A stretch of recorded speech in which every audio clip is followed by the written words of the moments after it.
Welcome, friends. I'm so glad you're here. Whether you're drifting towards sleep, unwinding after a long day, or simply looking for a quiet companion, you've found the right place. Before we begin, I'd love to know where in the world are you listening from. Perhaps you're wrapped in a blanket, sitting by a softly lit window, or resting somewhere under an open sky. Wherever you are, I hope you're warm, comfortable, and ready to wander with me into the story of a traveller from another star. An object known as 3I Atlas, an interstellar visitor whose brief presence within our solar system reminds us how porous the borders of worlds can be. If you find calm or curiosity in these gentle stories, please consider liking the video, subscribing, or sharing it with someone who might need a moment of stillness too. And to those who've already joined, a long thank you. The story begins far beyond the light of the outer planets, where the sun's influence fades and the medium between stars takes over. There, among sparse molecules and silent plasma fragments of long-forgotten worlds, drift without allegiance. One of them is 3I Atlas, named for the telescope that first noticed it and numbered as the third confirmed interstellar object ever found. Its discovery in the early months of 2020 was quiet yet profound. The small, faint source moved too quickly for a body bound to the sun, its trajectory tracing a long, shallow arc that never closes. To astronomers, its orbital eccentricity was unmistakable, greater than 1, a number that meant it had come from the outside and would never return. It entered the solar system like a stone skipping across a pond, touching the inner region only once before sliding back into interstellar space. Even measured in the most careful units, it travelled far faster than any comet born of our own Oort cloud, nearly 50 kilometres each second relative to the Sun. The path through the sky was steep inclined, and tilted from the plane of the planets crossing their orbits, like a messenger that had no interest in joining their dance. In the language of celestial mechanics, it was hyperbolic. In the quieter tone of this narration, it was simply free. The accepted fact is gentle but firm. Atlas originated beyond our solar system, carrying material that once belonged to another star. A lesser-known detail drifts alongside it. Its discoverers noticed something fragile in its light curve, a faint fading and irregular brightening that hinted at disintegration even before its closest approach. Later, as it moved sunward, that suspicion proved true. 3I Atlas was not intact. It had broken apart perhaps months before discovery, perhaps even earlier under the twin pressures of rotation and sunlight. What Earth's telescope saw was a cloud of fragments following the same ancient course, the visible remains of a body already undone. The quiet mystery sits at the core of that realization. What was it before it failed? No spacecraft will ever see its pieces up close. No spectrometer will isolate its minerals. We are left with colours, fading brightness, and the physics of dust to infer what its history might have been. It seems more like a comet than an asteroid. But even that word stretches thin. Its chemistry, sampled from spectra of its gas, was not identical to any solar system object. Ratios of carbon-bearing molecules fell outside familiar patterns. It is as though another star's protoplanetary disk had used slightly different recipes, building frozen solids with ratios we never learned to expect. That quiet difference, a subtle shift in the way molecules are arranged, is a reminder that common is a local word.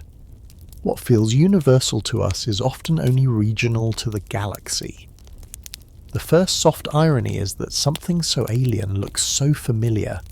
A faint dusty tail, a diffuse coma, a fading nucleus.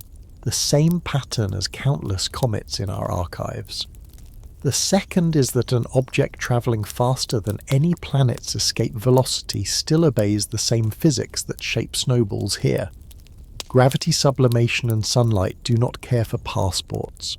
The third is that this fleeting visitor, which will soon vanish into the deep, will teach us more about our own system than any object that remains bound to it. He lets the motion slow enough to picture. In early 2020, the object passed within roughly 1 astronomical unit of the Sun, about the same distance as Earth, but at a high angle, descending from the northern skies into the inner system, then swinging under the plane of the planets and back out again. Observatories followed until its fragments grew too faint. Even in failure, it continued to obey the equation of its orbit, an arc that approaches, rounds, and departs without pause. The soft light reflected from its dust crossed millions of kilometers and entered telescopes designed to catch near absolute faintness. Each photon arrived as both message and farewell. For those watching, 3i Atlas joined a lineage, first 1i Oumuamua, then 2i Borisov, now this. The galaxy, it turned out, is full of drifters, and the Sun merely intersects their paths. The broader planetary scale observation hides in plain sight. Interstellar space is not empty. Between stars, countless shards move slowly through the Milky Way's gravitational field, pieces of planets, comets, and disk material ejected during early formation. Every star system contributes, each becoming both source and recipient. The solar system is no exception. Some of its own comets may already be outbound interstellar travelers carrying samples of our chemistry to others. The flow of matter between stars is quiet, continuous, and largely unnoticed, a kind of galactic respiration where dust and ice migrate, fall apart, and start over elsewhere. He lets this fact rest, then drifts into thought about scale. The journey of 3i Atlas likely began hundreds of millions of years ago, perhaps even billions, when a passing planet perturbed it out of its native system's gravity. It wandered in the dark between suns, unlit, unseen, and almost certainly frozen beyond any terrestrial concept of cold. It crossed the interstellar medium, the thin plasma of the local bubble, the clouds between spiral arms. It had no course, only momentum. And then by geometry alone, the Sun's reach caught it for a moment. It passed through a volume smaller than 1 grain of dust within a sea of emptiness, and we happened to look at the right time. There is a quiet irony in that only after building a network of automated telescopes sensitive enough to notice faint intruders did we realize how common they might be. Only after labeling them interstellar did we learn that the interstellar realm constantly sends guests our way. Only after learning to expect the unexpected did we see how subtle their signatures could be. Not spectacular fireballs, just slow apparitions fading into the morning sky. The uncertainty remains a comfort. We do not yet know how many more there are, what compositions they carry, or which stars made them. Their paths cannot be traced backward with confidence because the small observational errors amplify over light years. Even so, their mere existence confirms that stellar systems are not Clausied worlds, but participants in a shared migration. In that sense, 3i Atlas was never foreign. It was kin at a galactic scale. He lets the image fade, a dim object moving through fields of dust and planetary light, a traveller from somewhere we will never visit. Its motion obeys mathematics older than humanity. Its chemistry tells of a star we have not yet named. The Sun touches it once briefly and releases it again. The sky closes, the instruments rest. The equations remain quiet and exact. In this slow understanding lies the peace of astronomy. Nothing happens quickly, nothing ever truly ends, and even the most alien visitor is just another way the universe reminds itself to breathe. He lets geometry speak without drama, because a path that never closes is already a complete sentence. The accepted fact sits in the middle without ornament. 3i Atlas follows a hyperbolic orbit with eccentricity greater than 1, an unbound trajectory that bends once around the Sun and resumes its voyage, a course measured in the clean language of a perihelion, near 1.35 astronomical units around October 29-30, 2025, a retrograde inclination close to 175 degrees and a solar relative speed that approaches 58 to 68 kilometers per second near its sunward turn. The numbers are not the decoration, they are bearings of V near 58 km/s, an approach steep to the planetary plane and a path that does not cross Earth. It stays no nearer than roughly 1 astronomical unit more than 150 million miles close by, only to the diagrams. He keeps the craft visible so the sky's curve can be felt as method rather than marvel. Observers first fit a short arc, then extend it with pre-covery frames in each image taken before discovery, and now recognised as part of the same motion. The uncertainties shrink, the orbital elements settle, and the curve becomes less a rumour. Barycentric fits reference to the solar system's centre of mass, rather than to the Sun, alone smooth the slight tugs of planets into a steadier frame. Heliocentric elements tell the same story for near-term wayfinding. Outgassing can add a gentle non-gravitational push. Analysts test for it, find its signature small against the speed and keep the hyperbola. The lesser-known detail arrives, like a faint scratch of chalk on the board. The radiant, the direction in the sky from which the comet's path appears to come falls near a corridor between Lyra and Hercules, a line through the local interstellar cloud that recurs in models of what the galaxy's differential rotation does to small drifters. It is not a birthplace, only a lane drawn by gravity's slow wind. A quiet mystery remains in view, and stays modest whether outgassing torques near perihelion will alter the beam state and change the light curve's rhythm by subtle degrees. Whether the nucleus, if still coherent, will shed grains that write weak, non-gravitational terms into the fit. Whether the final eccentricity when all observations conclude will read a little higher or a little lower. Still unbound, always unbound, yet precise by habit, because precision is how an orbit means. Dry observations place themselves like flat stones.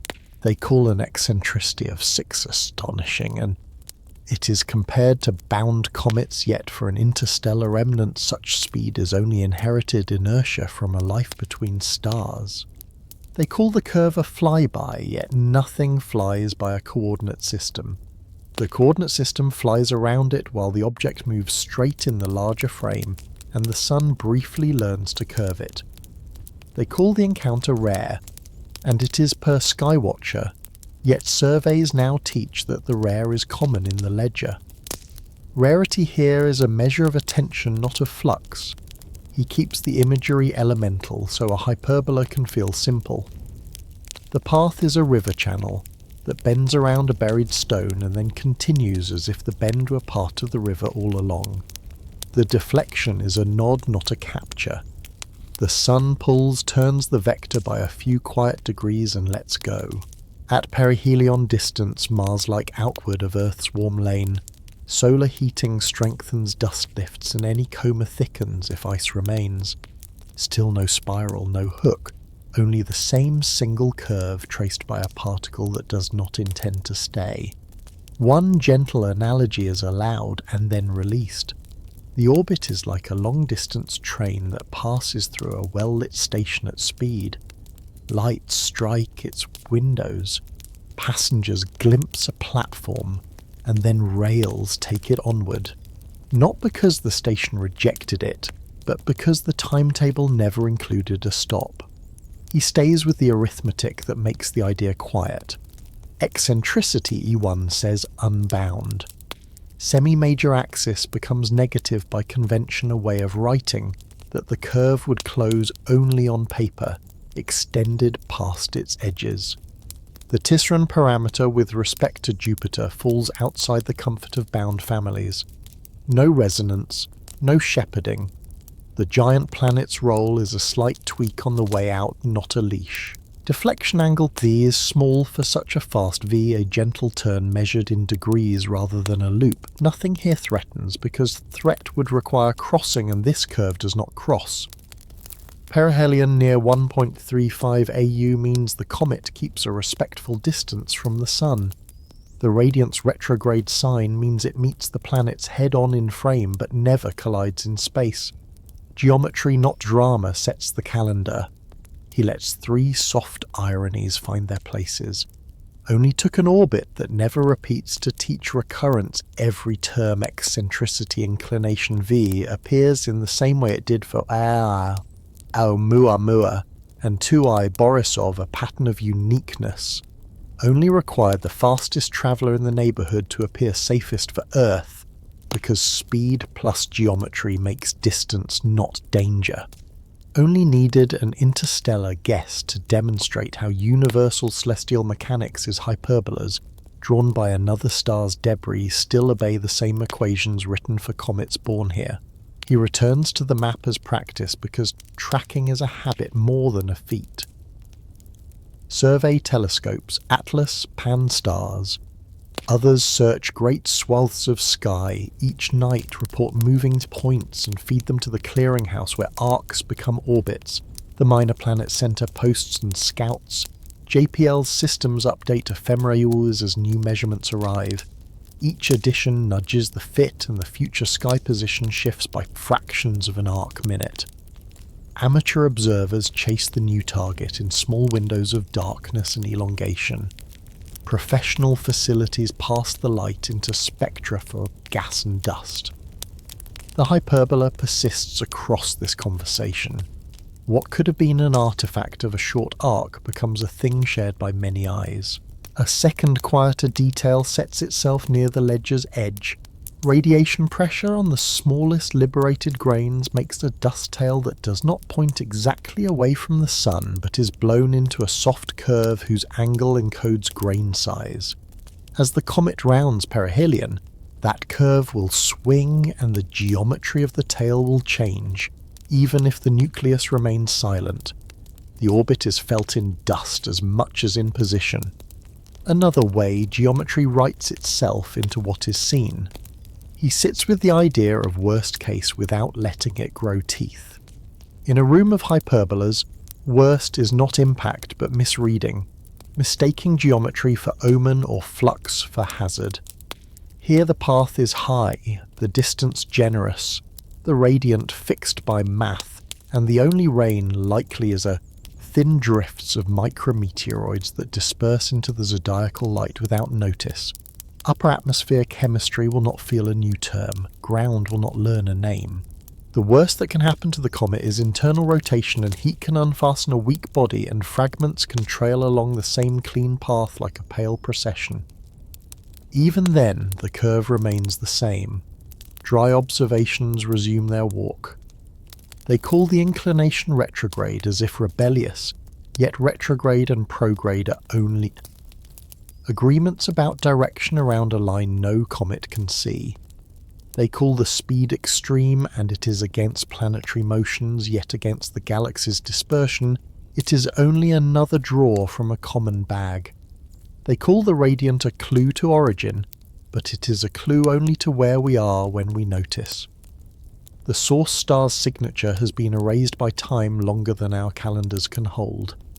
He lets the section settle where curvature not story ends the thought. The fact remains where he placed it. 3i as Atlas is unbound hyperbolic retrograde and safe with a perihelion around 1:35 AU at the end of October, and a speed that makes deflection modest and departure certain. The lesser detail stays with it, a radiant that enters by a quiet corridor and dust geometry that will echo the turn. The mystery keeps its size, small non-gravitational nudges from outgassing and spin. Final eccentricity within a band that means the same thing every way it's written. The ironies lie still. The train passes, the station lights do their work, and the rails, which are only the curved lines of gravity, carry the traveller onward into a night that darker for the visit, and no brighter for the farewell. Word count 1 of 30. awaiting continue.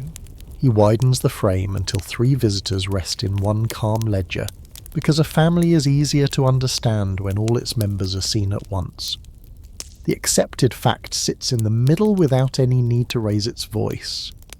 After 1 Oumuamua in 2017 and 2 Borisov in 2019. 3 Atlas enters as the 3rd confirmed interstellar object, proof that solid bodies from other stars are not fables, but routine wanderers of the galaxy who sometimes pass through the sun's domain. Oumuamua arrives first in memory, a small dark body detected as a point so faint that shape becomes inference. Its light curve suggests a high aspect ratio. Its path is hyperbolic, and a whisper of non-gravitational acceleration hints at outgassing too subtle to raise a visible coma. Borisov follows with less ambiguity and more ice. A textbook comet by appearance, a steady coma and tail, and chemistry that looks broadly familiar to solar system comets, as if the recipes for ices and dust rhyme across neighbourhoods. 3 Atlas joins with the clarity of motion and a softness of visibility, a hyperbola even steeper and a perihelion timed for a view made difficult by solar geometry, its speed at infinity near 60 kilometers per second, its inclination retrograde and its path unbound by every measure that matters. He keeps the craft visible so comparison remains a method rather than a mood. Oumuamua is found by Pan-STARRS and fitted quickly. The excess speed is modest by interstellar standards, and the lack of a coma forces models to consider outgassing too fine to see, or radiation pressure coupling to an unusually low surface density body. Borisov is found by an amateur telescope and immediately behaves like the comet's observers know CN and C2 bands strong enough for spectra. A nucleus that sheds dust, a behaviour that anchors interstellar status without ambiguity. 3 Atlas is discovered by Atlas from Chile in early July 2005. Recovery frames extend the arc. Barycentric elements settle into a V near 58 km, and an inclination near 175 gyros, and the perihelion date gathers in late October to the C5 as the curve refines. Hubble and ground-based facilities track a coma whose grain geometry changes as it rounds the Sun, while orbit solutions remain firmly unbound. A lesser-known detail sits beside these headlines and lives in the dust. Borisov's spectra show CN and C2 in familiar proportions. Oumuamua shows neither, leaving models to work with non-gravitational terms and solar-driven talks on a body small enough to keep secrets.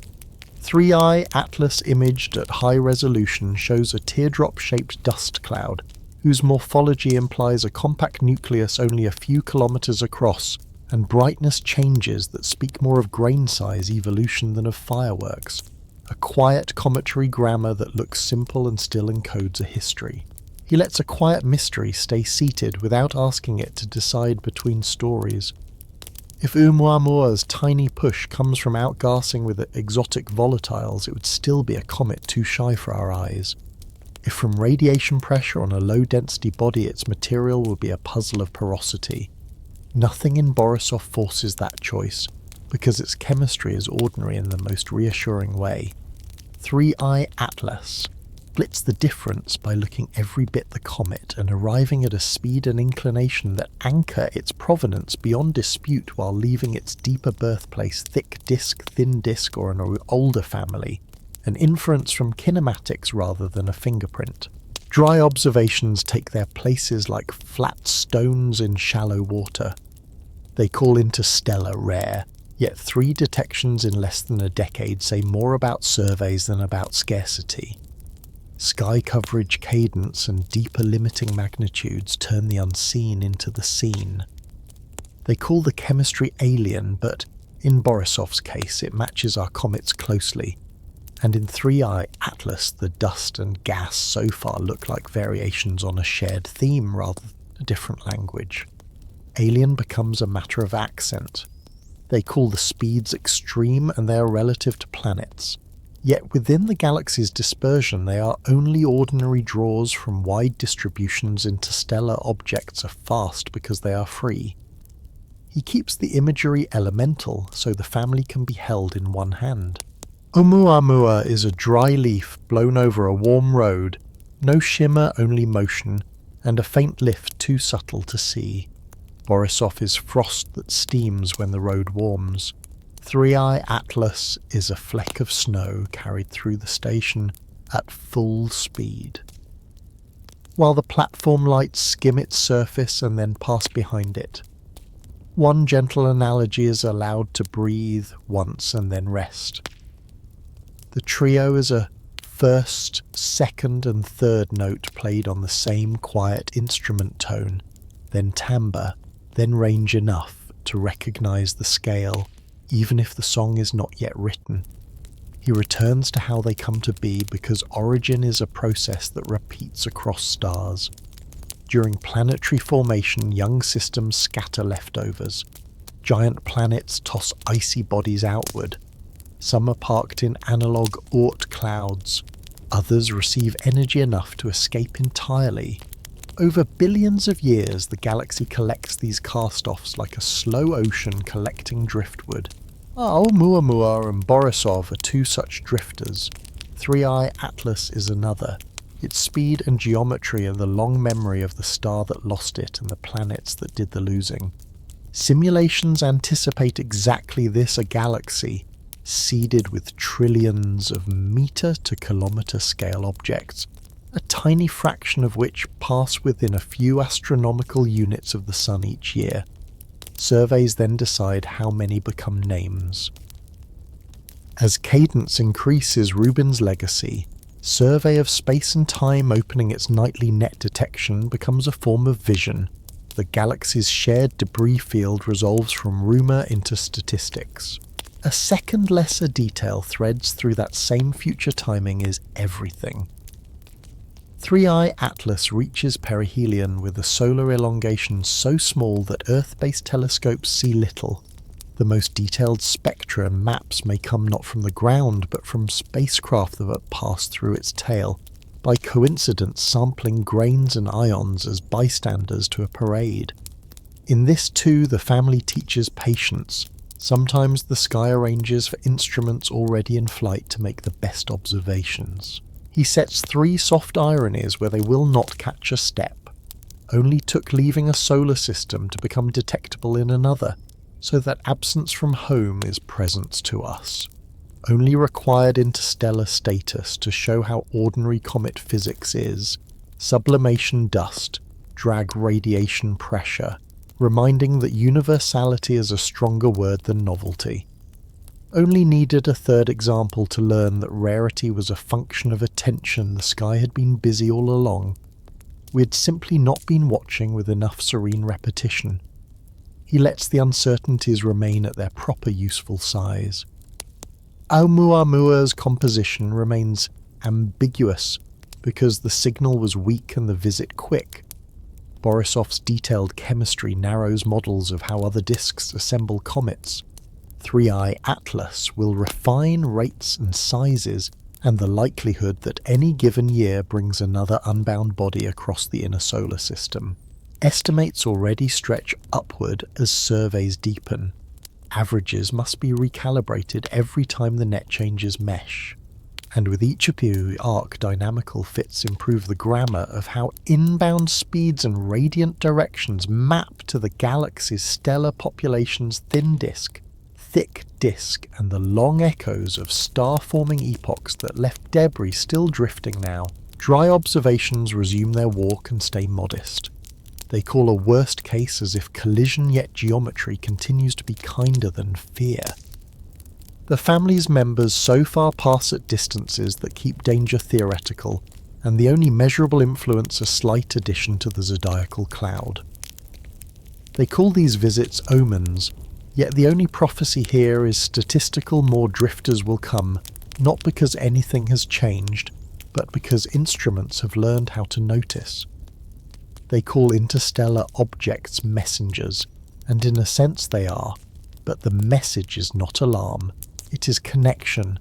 The solar system is porous, the galaxy is shared, and matter travels. He closes by laying the trio back on the table as calmly as he picked them up. Fact 3. Interstellar objects now sit in the ledger, each on a clean hyperbola, each proof that our system is open to a gentle traffic of debris from elsewhere.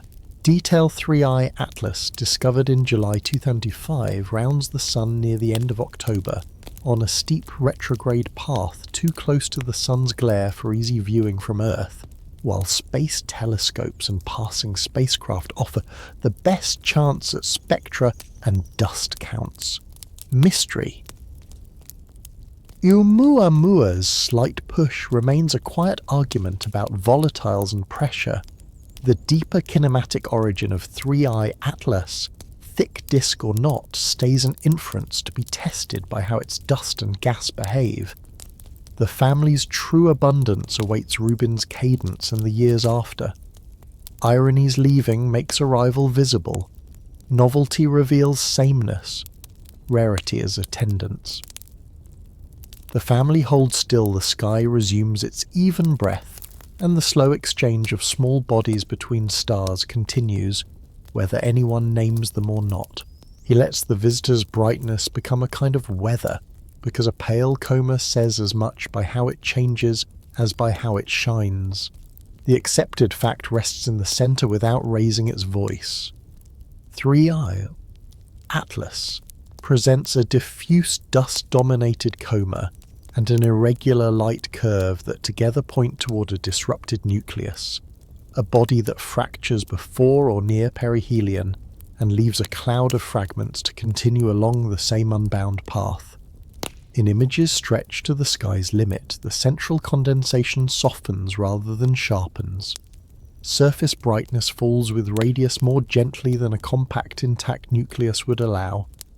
Isophotes elongate in the anti-solar direction, and then tilt with the projected orbital velocity, a grammar of small grains pushed by light, and larger shards that coast with inertia.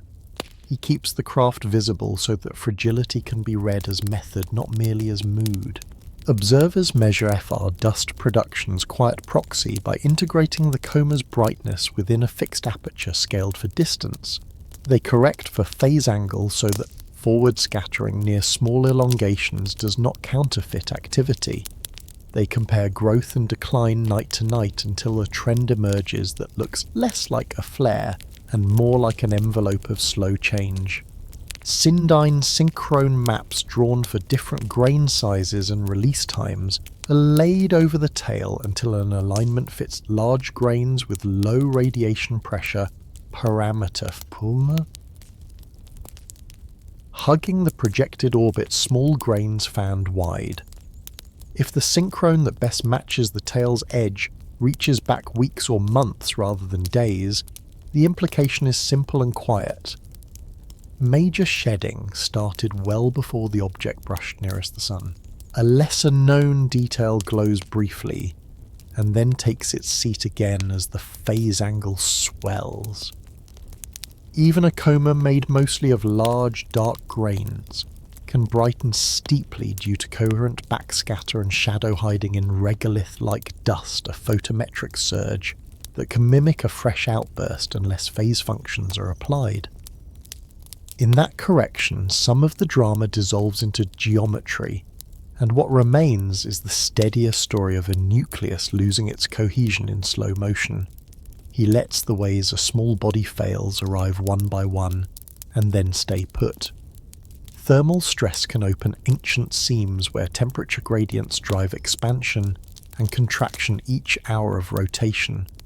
Volatile pockets heated for the first time in eons can gas through weak roofs and lever plates of crust into flight. Sublimation torques rotational accelerations from asymmetric jets can spin a nucleus up until centrifugal force exceeds tensile strength and the body parts company with itself. In all of these paths, the debris becomes the messenger centimetre and millimetre grains low vool and grey outline the orbit. Micron grains trace the antisolar line like smoke. The remaining core, if any, flickers as sunlight finds new facets. The quiet mystery stays rightly sized which failure dominated. Did rotation carry the last word with a Yorp-like drift amplified by gas jets that no spectrograph can now isolate? Did a volatile layered near the surface reach its critical depth and lift crust until fracture propagated? Did an already rubbly pile simply yield to modest cohesion limits under a thermal cycle too small to interest stronger stone? He does not choose because the coma's softness permits more than one culprit, and because the fragments by now answer only in dust. Dry observations place themselves like flat stones across a shallow stream. They call disintegration dramatic, yet most of it is arithmetic surface area growth, increasing sublimation a little, then fading as the fuel disperses. They call the coma alive, yet its life is a changing balance between release and loss, with radiation pressure sorting what remains. Aliveness here is a rate, not a heartbeat. They call the nucleus gone, and perhaps it is, but in another grammar it has simply become many a cloud of bodies that write the same hyperbola in a thicker line. He keeps the imagery elemental so that failure becomes a recognizable landscape. The nucleus is a frostbitten clod that cracks when noon and midnight meet too quickly on a spinning face. The coma is flour shaken into wind grains large enough to fall behind a walker and small enough to haze the air. The tail is a sheet of fine ash that a breeze of light pulls gently away. One gentle analogy breathes once and is set down. The disruption is less an explosion than a loaf lifting and tearing along old scores, each slice departing at a speed so low that only the calendar can tell it has left. He returns to the ledger of light because brightness is the only language available at this distance. Aperture growth curves flatten. Coma profiles transition from one-mahs toward shallower slopes as large grains dominate. Colour indices redden slightly compared to the sun, a sign of coarse dust rather than fresh gas. Gas bands, if seen at all, stay weak against the continuum, consistent with an interstellar remnant poor in near-surface volatiles or one that outgasses beneath a dust choke. Polarimetry, if someone is patient enough to attempt it near glare, offers a telling whisper.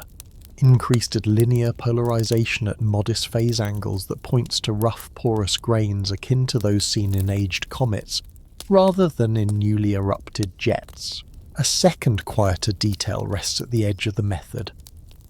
The tail's curvature over time reflects not only Vcin and release epoch, but also the changing projection geometry as Earth rides its own orbit.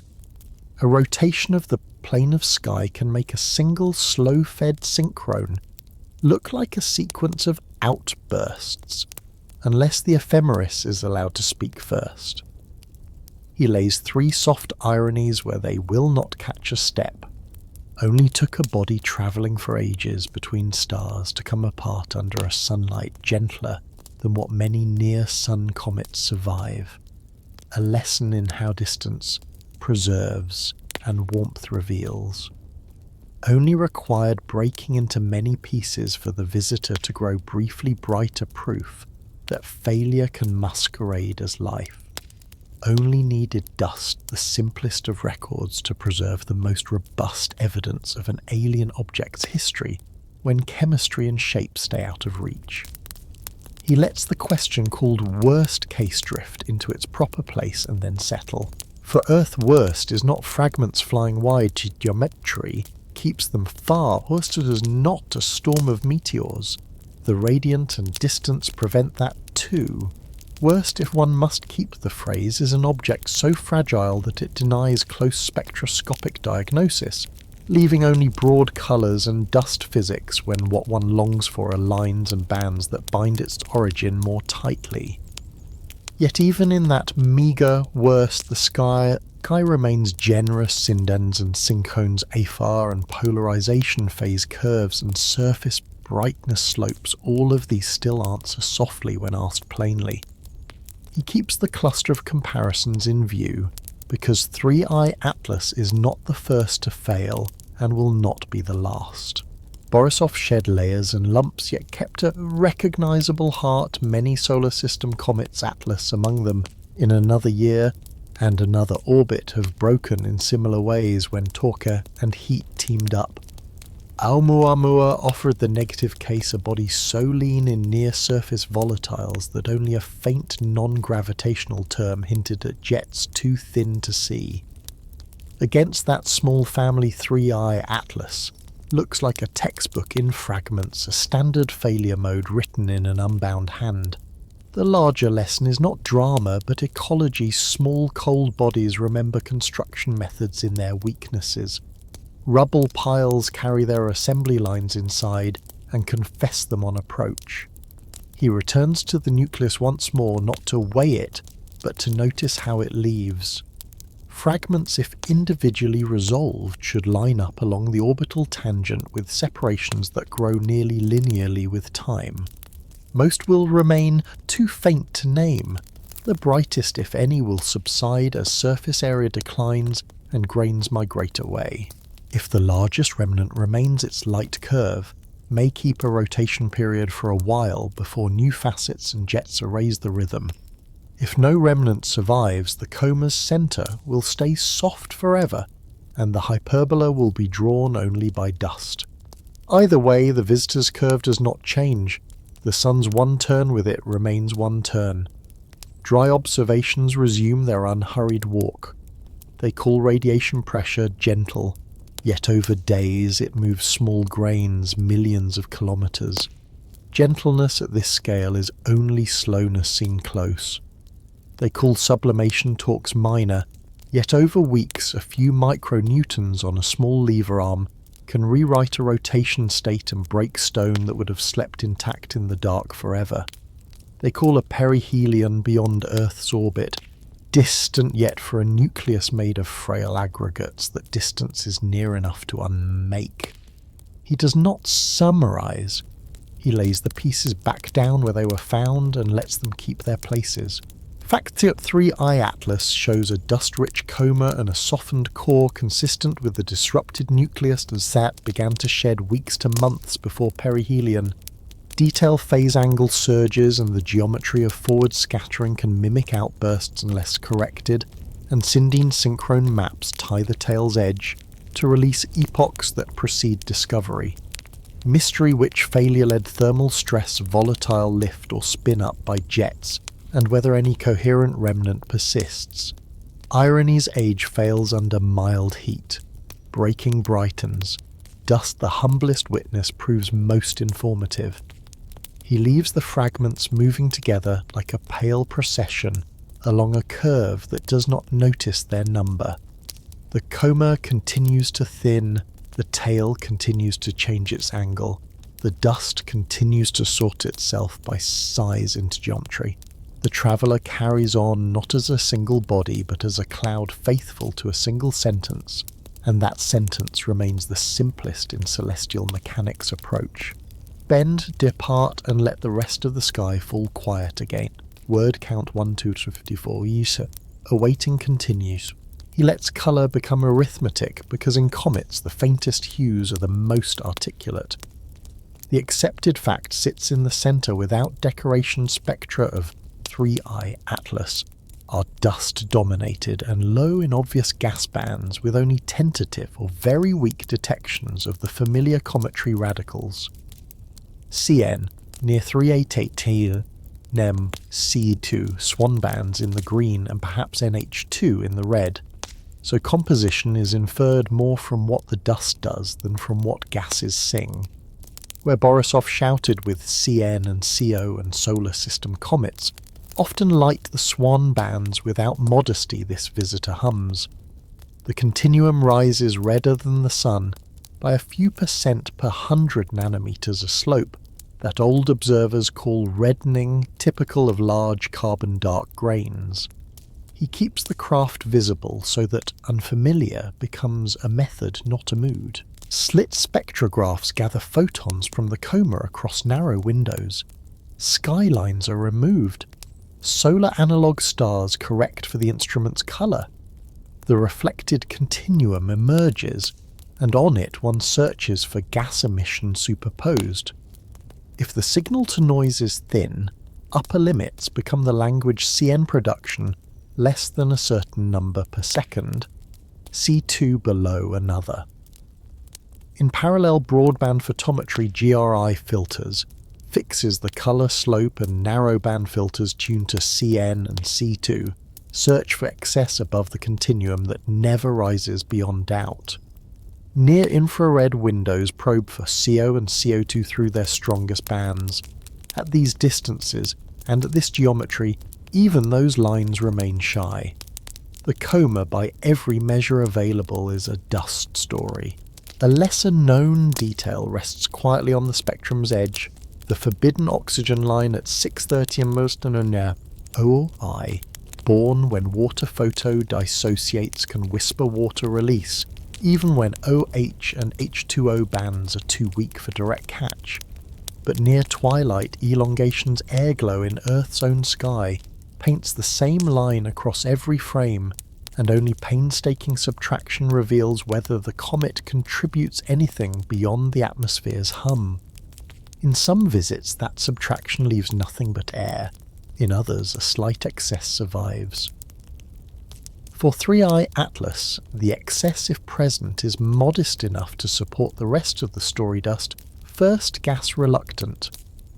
He lets the physics of grains take the lead, because they carry chemistry without needing lines. The reddening slope implies complex organics or irradiated carbonaceous material on grain surfaces.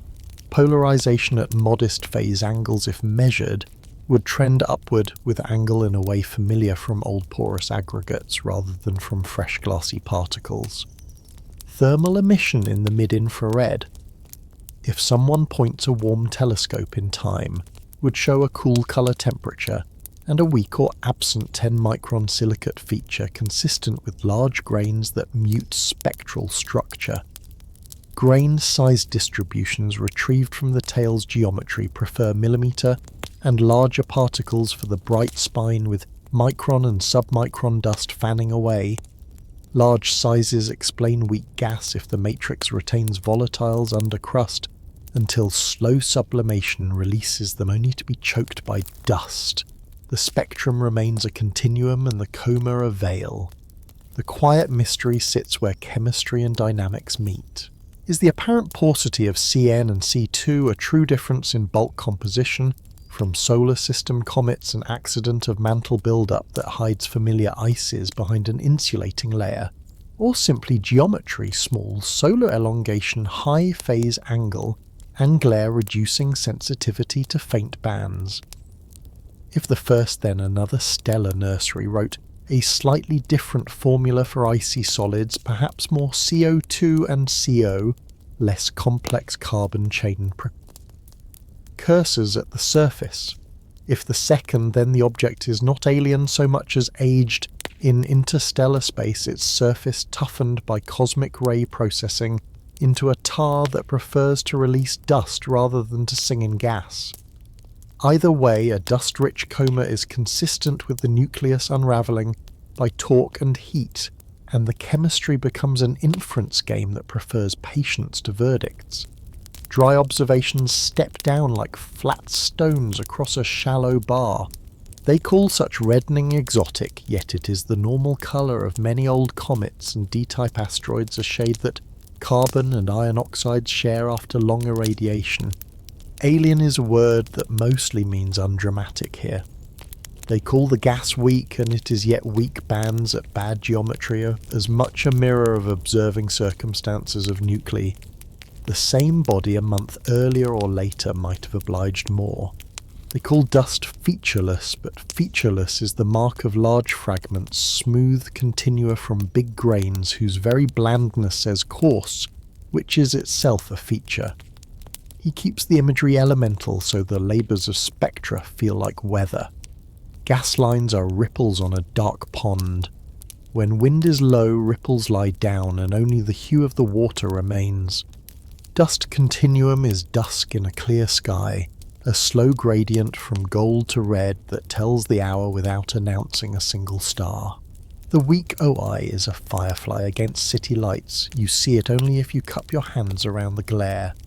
A gentle analogy is allowed and then left measuring.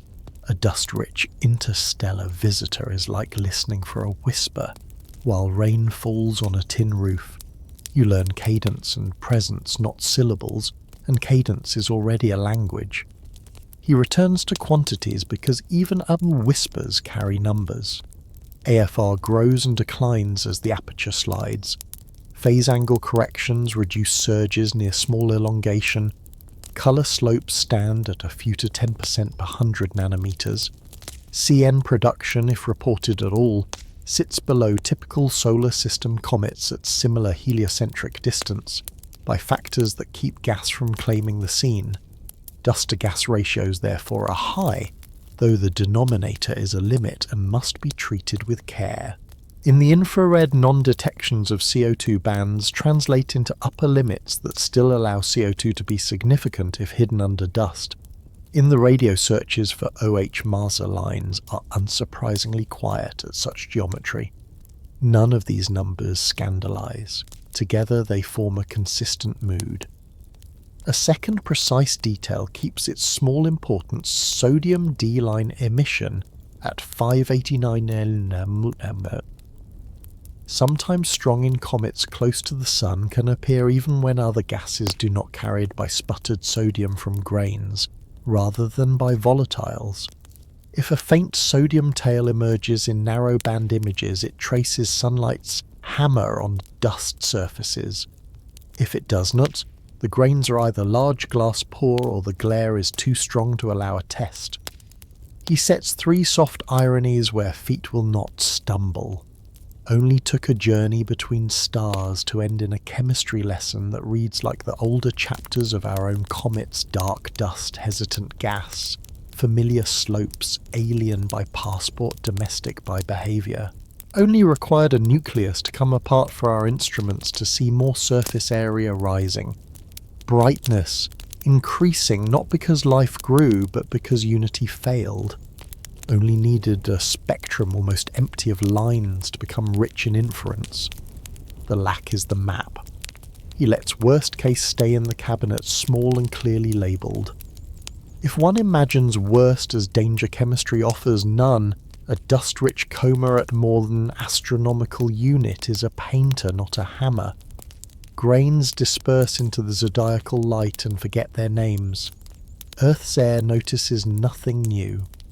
If one imagines worst as missed knowledge, then a dust-dominated spectrum at poor geometry is indeed a quiet disappointment. The lines that might have distinguished an elsewhere composition from a familiar but mantled one fail to rise.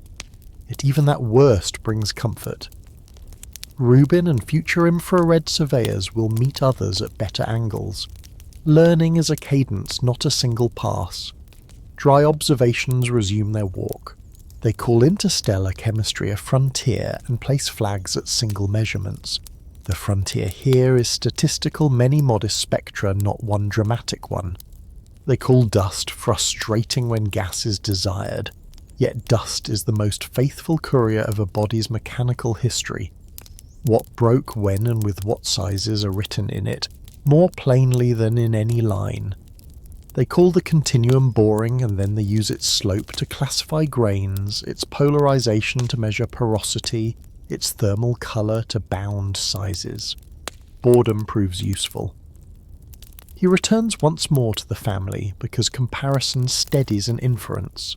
Borisov's high CO and ordinary CN tell of a cold nursery where CO ice remained abundant.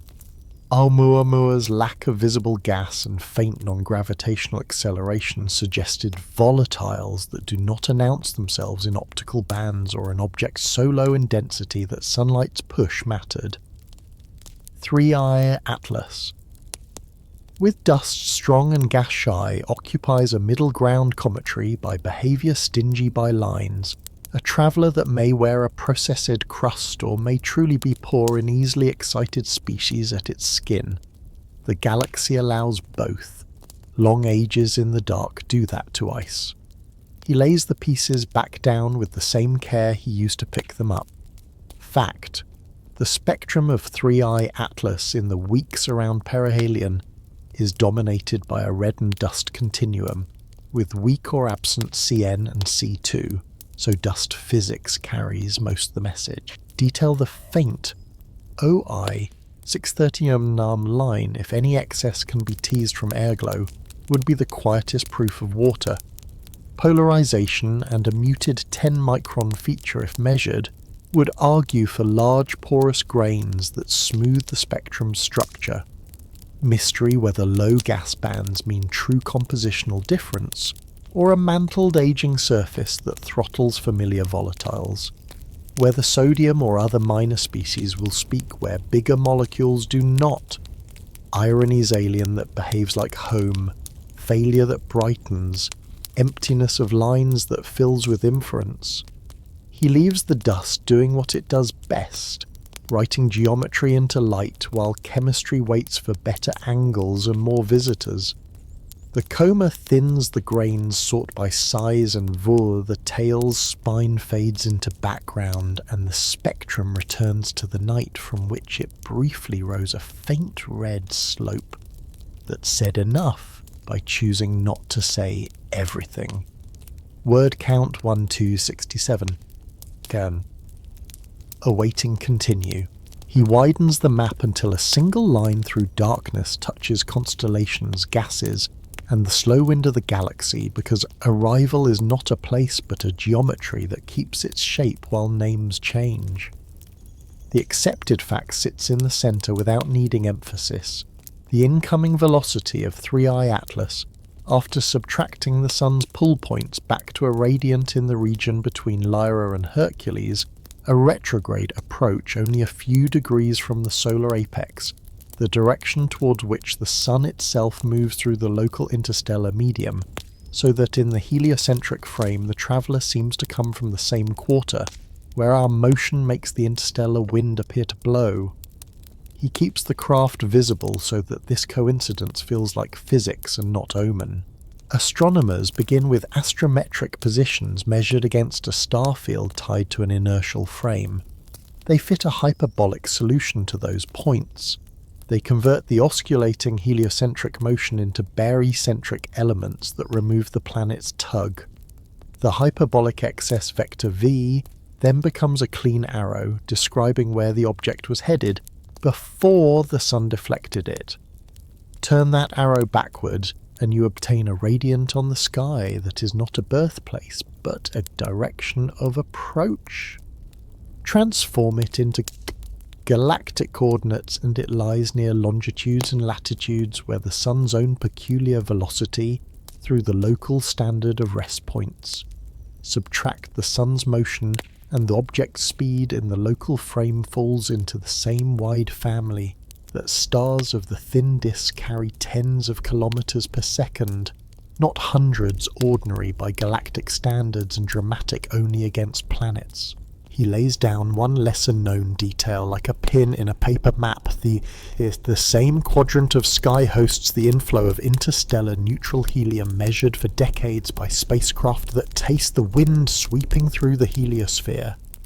In early autumn, Earth faces that stream more directly, so meteors and micrometeoroids from dust entrained in the same flow appear to radiate from that region, a daily apex source that has nothing to do with this comet specifically and everything to do with our own motion through the medium. The geometry is mundane, and therefore profound move through a fog, and the fog seems to come from where you are going. He lets the uncertainties remain modest and honest, because backtracking a traveller is an exercise in humility. Small errors in sky position expand when propagated over light years. Outgassing can add non-gravitational accelerations that rotate the velocity vector by fractions of a degree, and gravitational focusing by the sun bends the path near perihelion. The quiet mystery then is not whether 3I Atlas is interstellar, that is certain, but whether its original stellar neighbourhood can be meaningfully guessed from the present arrow. In practice, stellar kinematic catalogues help only if a very close, very recent passage happened, And here the object's vector, when carried backward, against the galaxy's shearing differential rotation, smears into a band of possibilities with no single host. The sky tolerates uncertainty better than stories do. Arrival remains a direction rather than a home address. Dry observations take their places like smooth stones that don't need rearranging. They call the radiant a clue to origin, yet radiants are frame-dependent change from heliocentric to LSAR, and the hint becomes a different hint. They call the alignment with the solar apex surprising, but in an expanding survey that detection bias is expected because objects meeting us head-on are more strongly deflected and spend more time brighter in the inner sky. They call retrograde unusual, yet interstellar guests have no reason to respect the planetary disk, and retrograde simply means geometry that declines to join. He keeps the imagery elemental so directions and speeds can be pictured without diagrams. Think of the sun as a boat and the interstellar medium as a very thin river. The boat's wake is the heliosphere, its bow faces Hercules, and anything drifting in the river that we meet looks as if it comes from that bow. The comet's V is a leaf in that river. Our boat curves it as we pass, the leaf skims the gunwale, and then the river keeps it. A gentle modern analogy visits once and leaves a snowflake falling through. A beam catches the light as if the beam made the snow, yet the snow began far away. The beam is only where we notice. He returns to the arithmetic because the sky's poetry is built from numbers. The object's hyperbolic excess speed, about 60 kilometers per second, combined with the sun's gravitational parameter to yield a deflection angle of only a few degrees at perihelion distances beyond Earth's orbit. Its retrograde inclination near 175 degrees says the plane of motion cuts the ecliptic almost head-on. Its minimum geocentric distance, large and comfortable, ensures there is no time when the radiant converges toward Earth's limb with hazard, and its barycentric elements reveal an energy per unit mass positive by a margin wide enough that even generous non-gravitational terms cannot bind it. Each term is a way to say passing through, and together they make safer geometry rather than reassurance. He sets 3 soft ironies where they can be stepped over in quiet. Only took the fastest visitor in the neighbourhood to teach stillness, because in the galaxy's frame the speed is ordinary, and it's our motion that makes it look swift. Only required the strangest object in the monthly ephemeris to approach along the most familiar direction, the solar apex, so that Alien arrived by the front door of our own movement. Only needed subtraction of the sun's gravity and the sun's velocity to transform a curious path into an unremarkable vector in the disk we already live in. He lets the medium around the path breathe because the route is more than a line. It is a corridor with weather. The local bubble, our star's present neighbourhood, is a cavity of tenuous million-degree gas likely inflated by ancient supernovae. Within it reside cooler, denser cloudlets, one of which the local interstellar cloud we presently inhabit. Its flow past the sun sets the direction of neutral helium and hydrogen inflow, draped and filtered by the heliosphere's magnetic boundary. Across that boundary, grain sizes matter. Large compact dust crosses into the planetary system. Small charged grains gyrate or are deflected. A comet fragment with the kilometre-scale cohesion is indifferent to such plasma subtleties, but the coma's smallest grains will align with the same electric and magnetic forces that shape the broader dust environment. Thus, the radiant of the nucleus is kinematic. The faint curvature of the tail, especially far from the sun, includes a hint of the local field's discipline. A lesser, precise detail folds into that thought when phase angles are high and elongations small as they are for 3I Atlas near perihelion. The anti-solar tail direction seen in images can differ perceptibly from the true projection of the Sun-comet line, because solar radiation pressure and the comet's high speed shear the dust into a synchrone that lags. Careful modelling recovers the geometry and prevents mistaking the tail's apparent tilt for a mystery that isn't there. He touches rates because a rival joins the census. The third confirmed interstellar object in less than a decade pushes inferred space densities upward.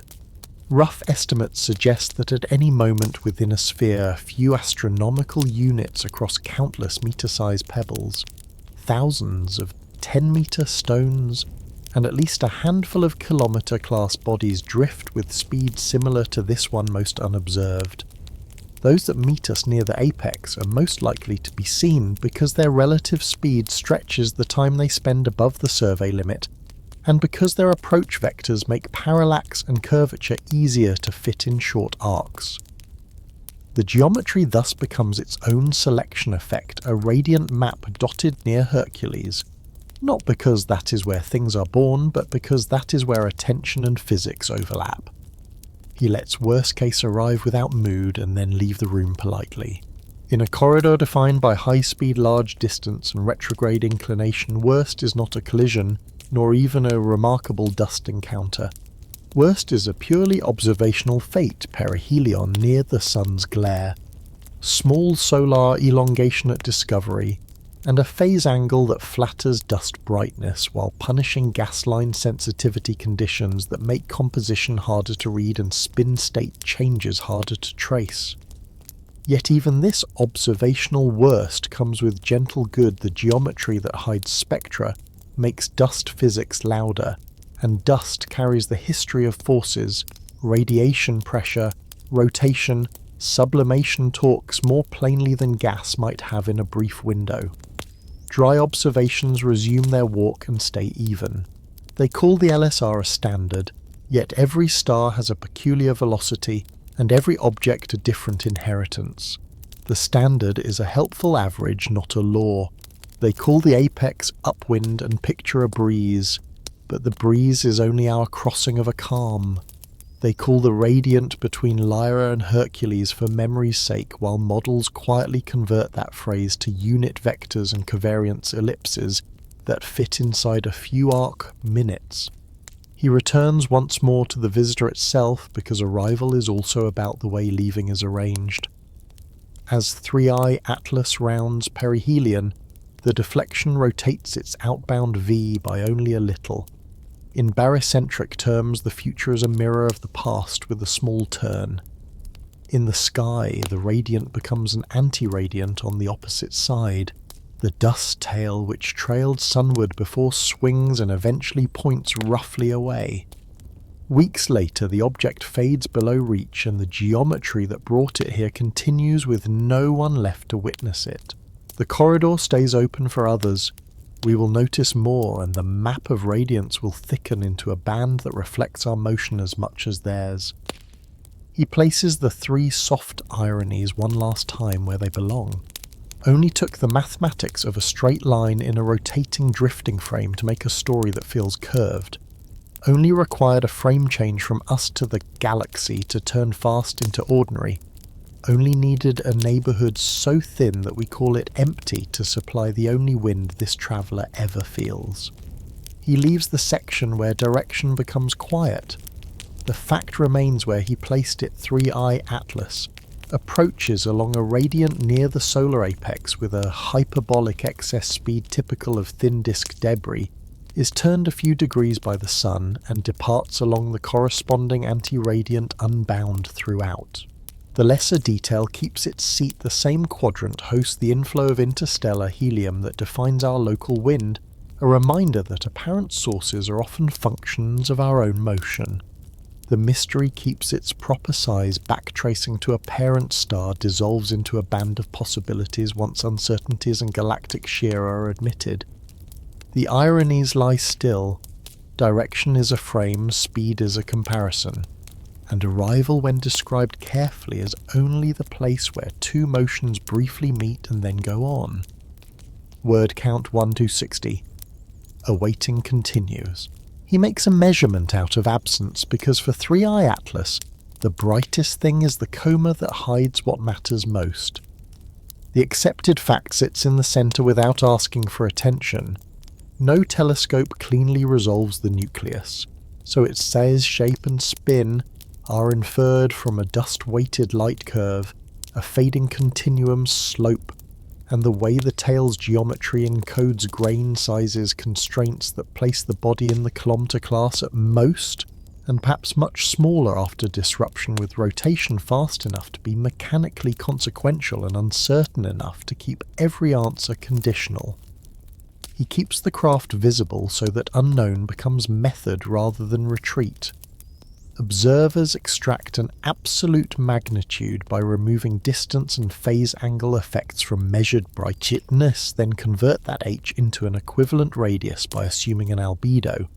A higher albedo yields a smaller body, a darker surface, a larger one. Coma contamination inflates h, so the true nucleus must be smaller than the naive number.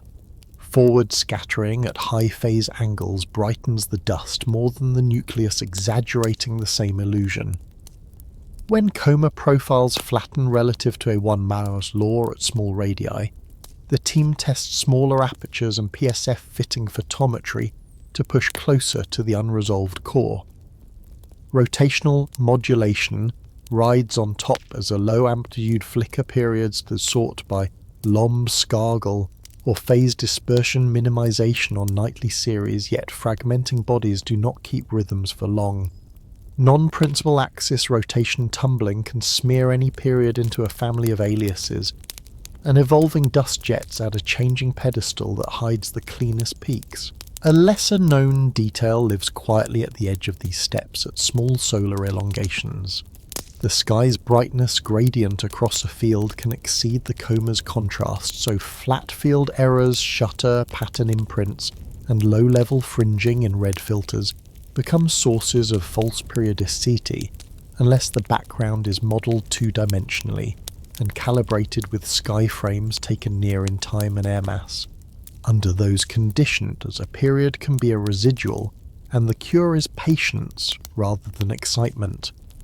He lets the possibilities that size a nucleus take their turns without hurry. If the pre-disruption body was a few hundred meters across, a modest spin-up by sublimation torques could drive surface shedding and leave a cloud whose cross-section outshines any remnant.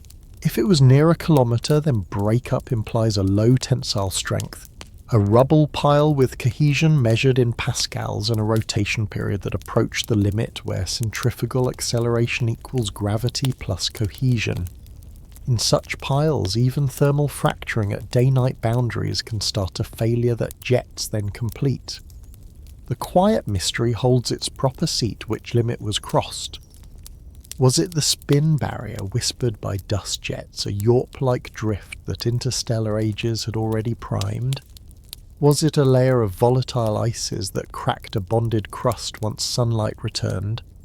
Or was the body always many loosely bound pieces, porous aggregates, with contact forces barely sufficient to survive the first gentle heating? Each scenario carries a rotation timescale and a strength. The light curve alone cannot choose, but each leaves a different dust-size distribution that Syndenes and Synconis test, and the current maps lean toward large grains released progressively, rather than a single violent spray. Dry observations take their places like flat stones and do not wobble.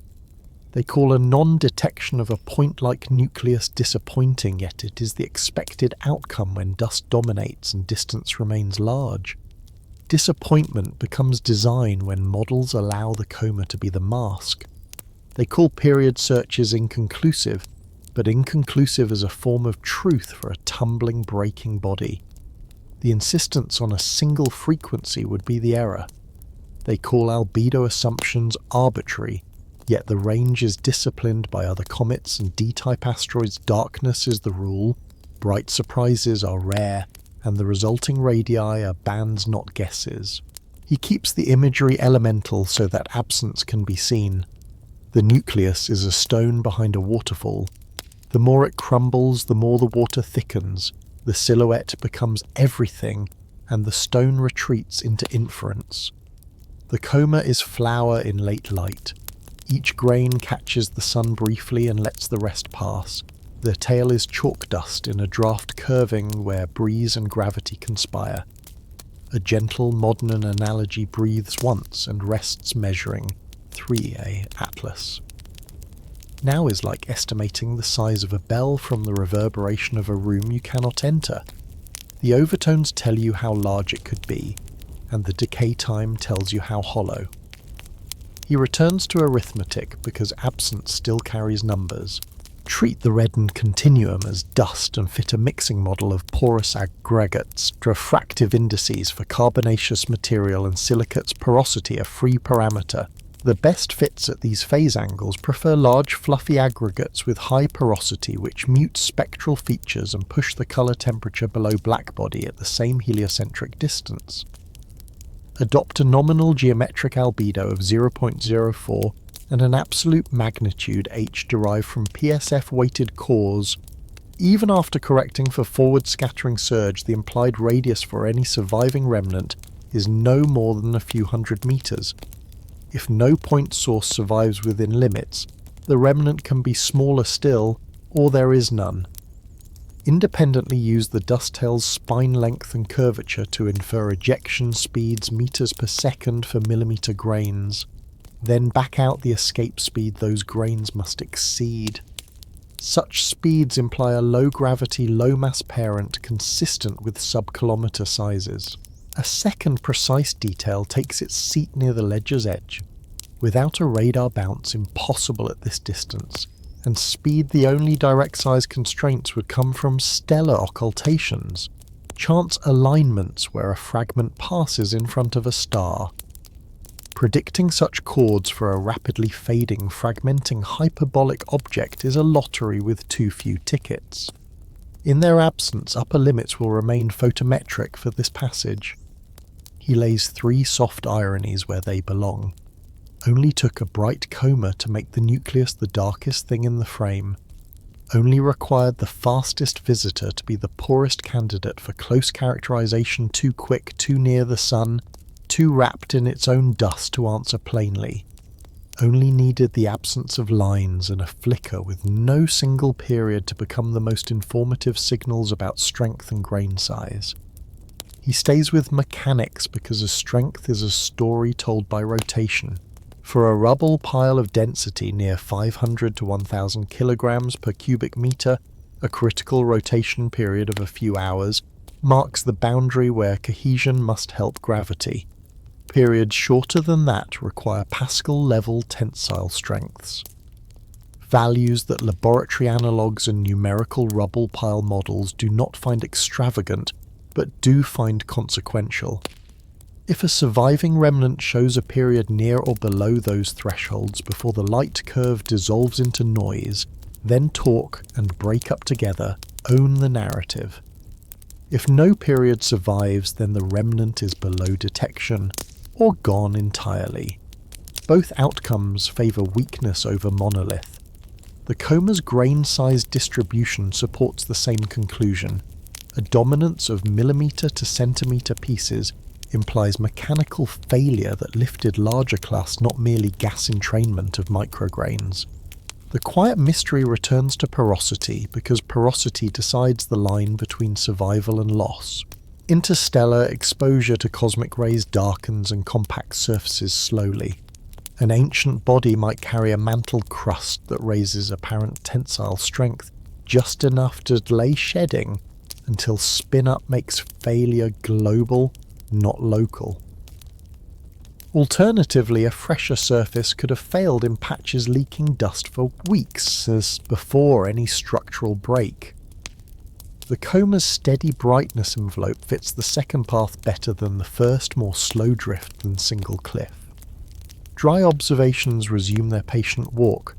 They call the dust-to-gas ratio high as if exotic, yet high ratios are common in fading comets and in fragments. Exotic is the wrong word for an old crust.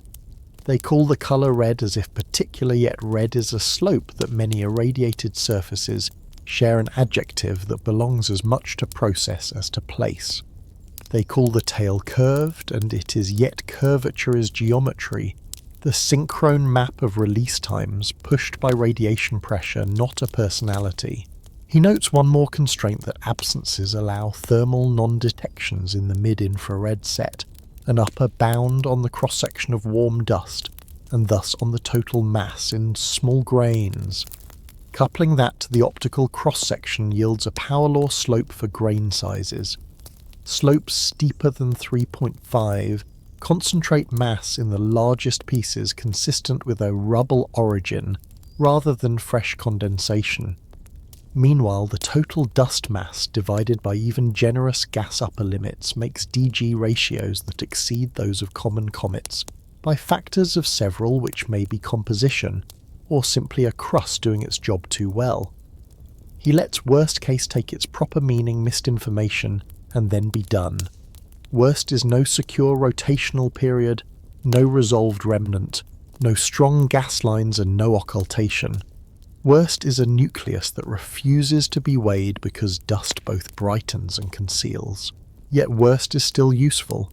The allowed sizes, strengths and spins shrink toward a range tight enough to teach that many interstellar comets reaching Mars like perihelia will be small weak and dust forward. Those that are larger and stronger will be the exceptions we learn to recognize, and surveys will be ready. He closes as he opened by building a figure out of things that do not appear. Fact, the nucleus of 3I Atlas remains unresolved. Absolute magnitudes corrected for phase and coma imply a subkilometer remnant at most. Tail kinematics reddened continua and absent gas lines point to large porous grains released over weeks. Any spin state is brief and perhaps tumbling. Detail small practical systematics flat field gradients fringing forward scatter surges can counterfeit periods and activity spikes unless modelled. Phase functions and PSF weighted photometry make the difference between rumour and limit. Mystery whether the body failed by torque or by volatile lift, whether a coherent seed persists within the coma, whether porosity was inheritance or interstellar weathering. Irony's a brighter mask hides a darker core. The swiftest visitor leaves the fewest syllables. A spectrum without lines and a light curve without a period carry the clearest map of weakness. He leaves the measurement where it belongs as a contour around a stone behind a waterfall. The water keeps falling, the silhouette does not quite sharpen the numbers, become smaller bands, and the traveller continues outward its nucleus. Either a seed too faint to name or already an idea the kind that astronomy accepts, because absence recorded carefully as a form of presence that can be weighed. Word count 1258. Awaiting continue. Awaiting. He lets models turn dust into sentences, because when sight grows thin, the patient arithmetic of forces keeps speaking. The accepted fact sits in the centre without raising its voice. Numerical experiments that couple thermophysics, rotation and mass loss show that small porous comets approaching within a few astronomical units can be unmade not by tides but by their own sunlight. Diurnal heating that loosens crust, sublimation torques that spin bodies toward mechanical limits, and grain by grain escape that shifts moments of inertia until cohesion fails. Solar tides at a perihelion beyond Earth's orbit are gentle. Centrifugal acceleration and thermal stress do the quiet work. He keeps the craft visible so that the verbs in this sentence heat spin shed arrive as method rather than mood. A one-dimensional thermophysical model steps through the outer centimetres solving heat diffusion with temperature-dependent conductivity. The diurnal skin depth is only millimetres to a few centimetres for plausible conductivities and rotation periods. So each sunrise and sunset rearranges strength in a thin rind, while the core stays cold. Sublimation fluxes, computed from vapour pressure. Curves rise on the sunlit face and ebb on the night side. When the gas escapes through porous pathways, it pushes slightly on facets and vents, small thrusts integrated over hours. Add shape and elongated body, a lumpy aggregate, and the thrusts no longer cancel, they become a torque. feed that torque to a rigid body integrator include changes to the moment of inertia as dust and gas leave, and watch the angular speed wander upward or downward according to the random geography of active patches. Most paths drift toward faster spin because the hot face repeats with the sun each day. Cohesion entered not as mystery, but as a parameter with units of pascals now becomes the line between patience and fracture. A lesser-known detail sits beside these steps like a compass. No one sees at first the sublimation torque efficiency. The conversion between mass loss and spin change often lives near parts per thousand or less. The number feels small until you let it act for weeks. At millipascal level ambient pressures and escape speeds of hundreds of meters per second, even micronewton torques across kilometre-scale levers shift periods by minutes per day, and minutes per day become hours per month. The quiet mystery remains untroubled by urgency. Internal structure is guessed, not known. Does 3i Atlas carry void-rich aggregates bound by van der Waals contacts, or a slightly sintered crust over a rubble core? Is tensile strength near a Pascal 10 or 100? Is the nucleus a bilobate relic with weak necks, or a rounded shard where no single fault dominates? Each choice changes the day when centrifugal stress finally equals gravity plus cohesion, and each choice can still be consistent with the same coma we see.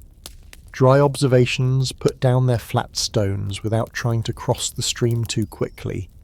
They call tidal forces a suspect yet, for a perihelion near 1.35.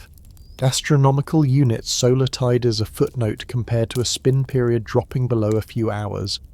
The sun stretches so slightly while rotation pulls locally all day.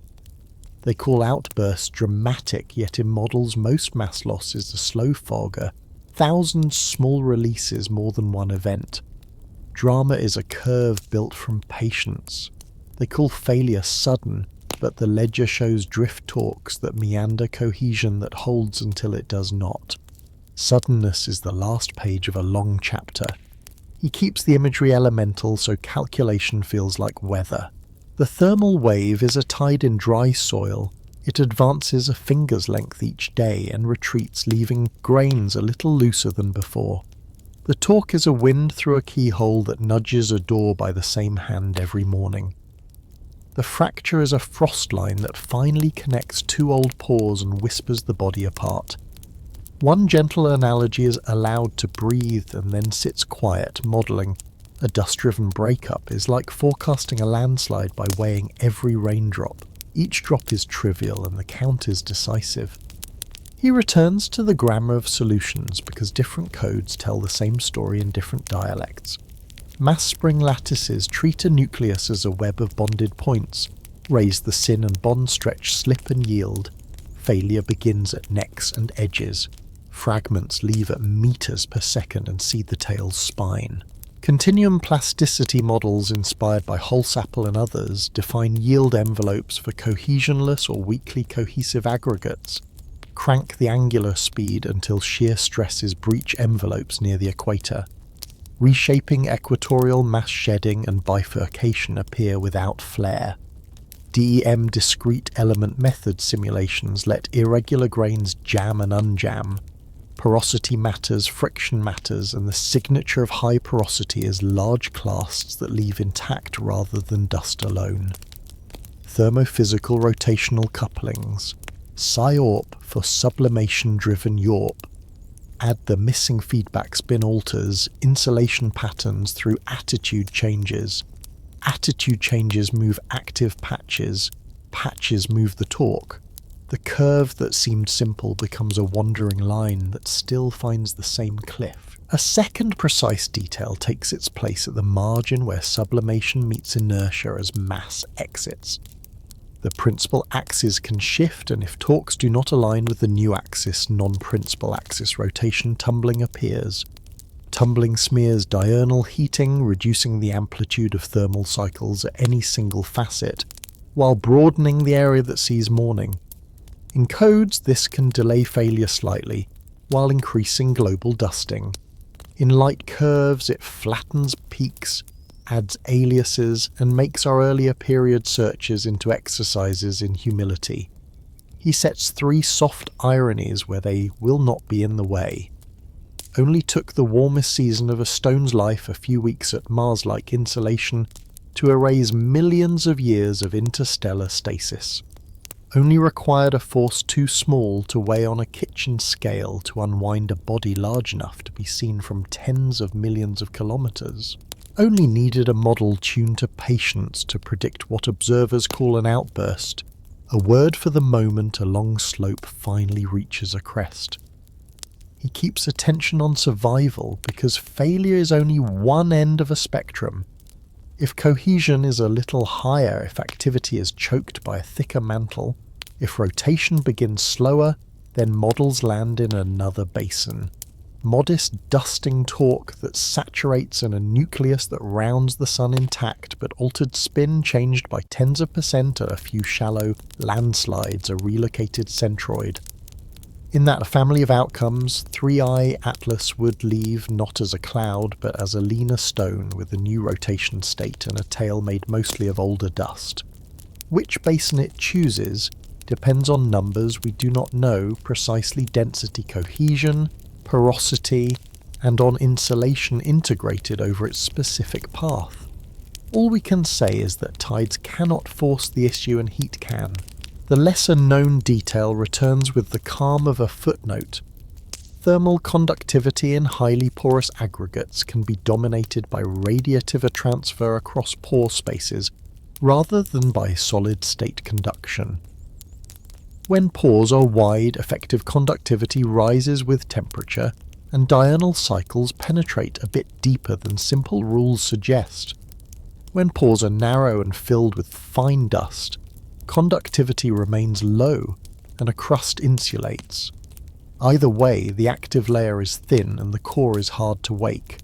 He lets worst case keep its proper size by pointing to models rather than moods. Worst here is not a physical hazard, but a scientific one-parameter degeneracy. Distinct internal structures rubble-bound by the weak cohesion monoliths with fractured skins can produce similar dust output and similar spin histories at the same heliocentric distance. Different torque efficiencies can be traded for different strengths and still match the same coma. Models, in other words, agree on the verbs and leave the nouns open. He accepts that as an honest shape of understanding until future visitors pass at better geometry or are intercepted by spacecraft. Dry observations walk on.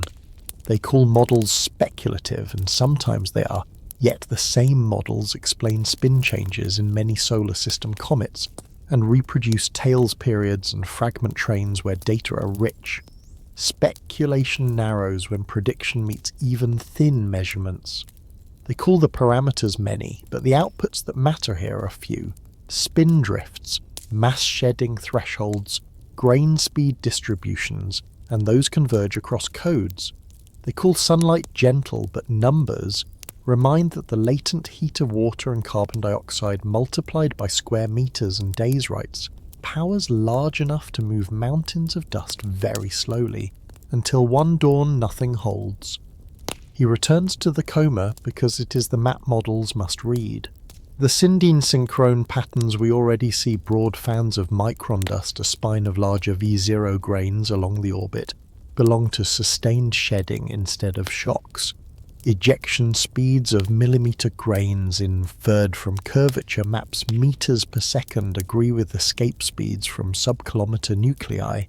Fading AFR curves after perihelion match the decline in insulation modulated by rotation. Even the tail's changing tilt as phase angle swings fits the expected shearing by radiation pressure and high V. The models do not claim triumph, they claim consistency. The language of heat spin and shed is being spoken here with a calm accent. He places 3 final soft ironies where they can close their eyes. Only took breaking into many pieces for the coma to become smoother structure averages away as fragments multiply.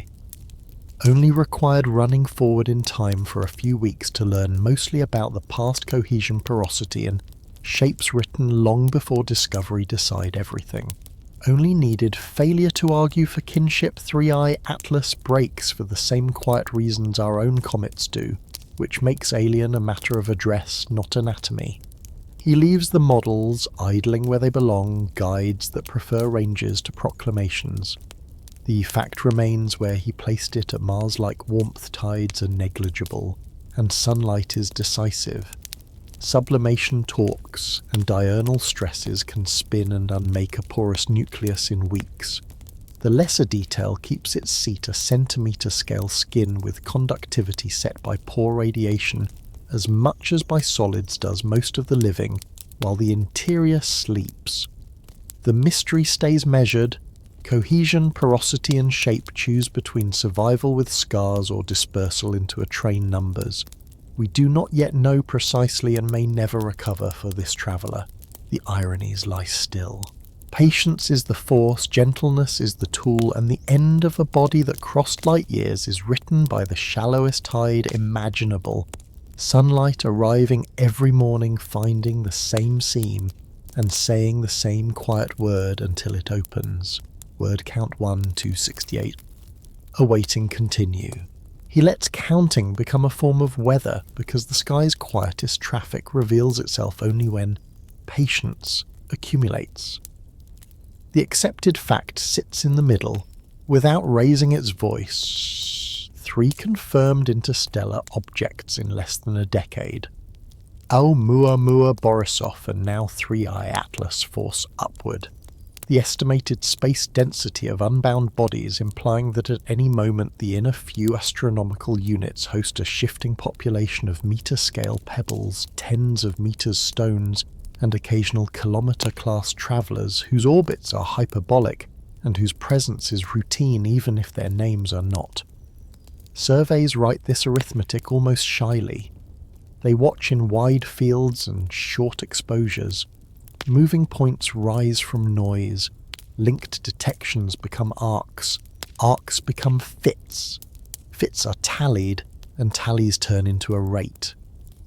With each new cadence the rate climbs not because the galaxy changes, but because attention thickens.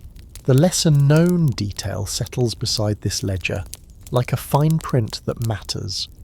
The detection efficiency for fast, unmanned objects depends not only on brightness and sky coverage, but on curvature across a night, how far a point deviates from a straight line when hours pass.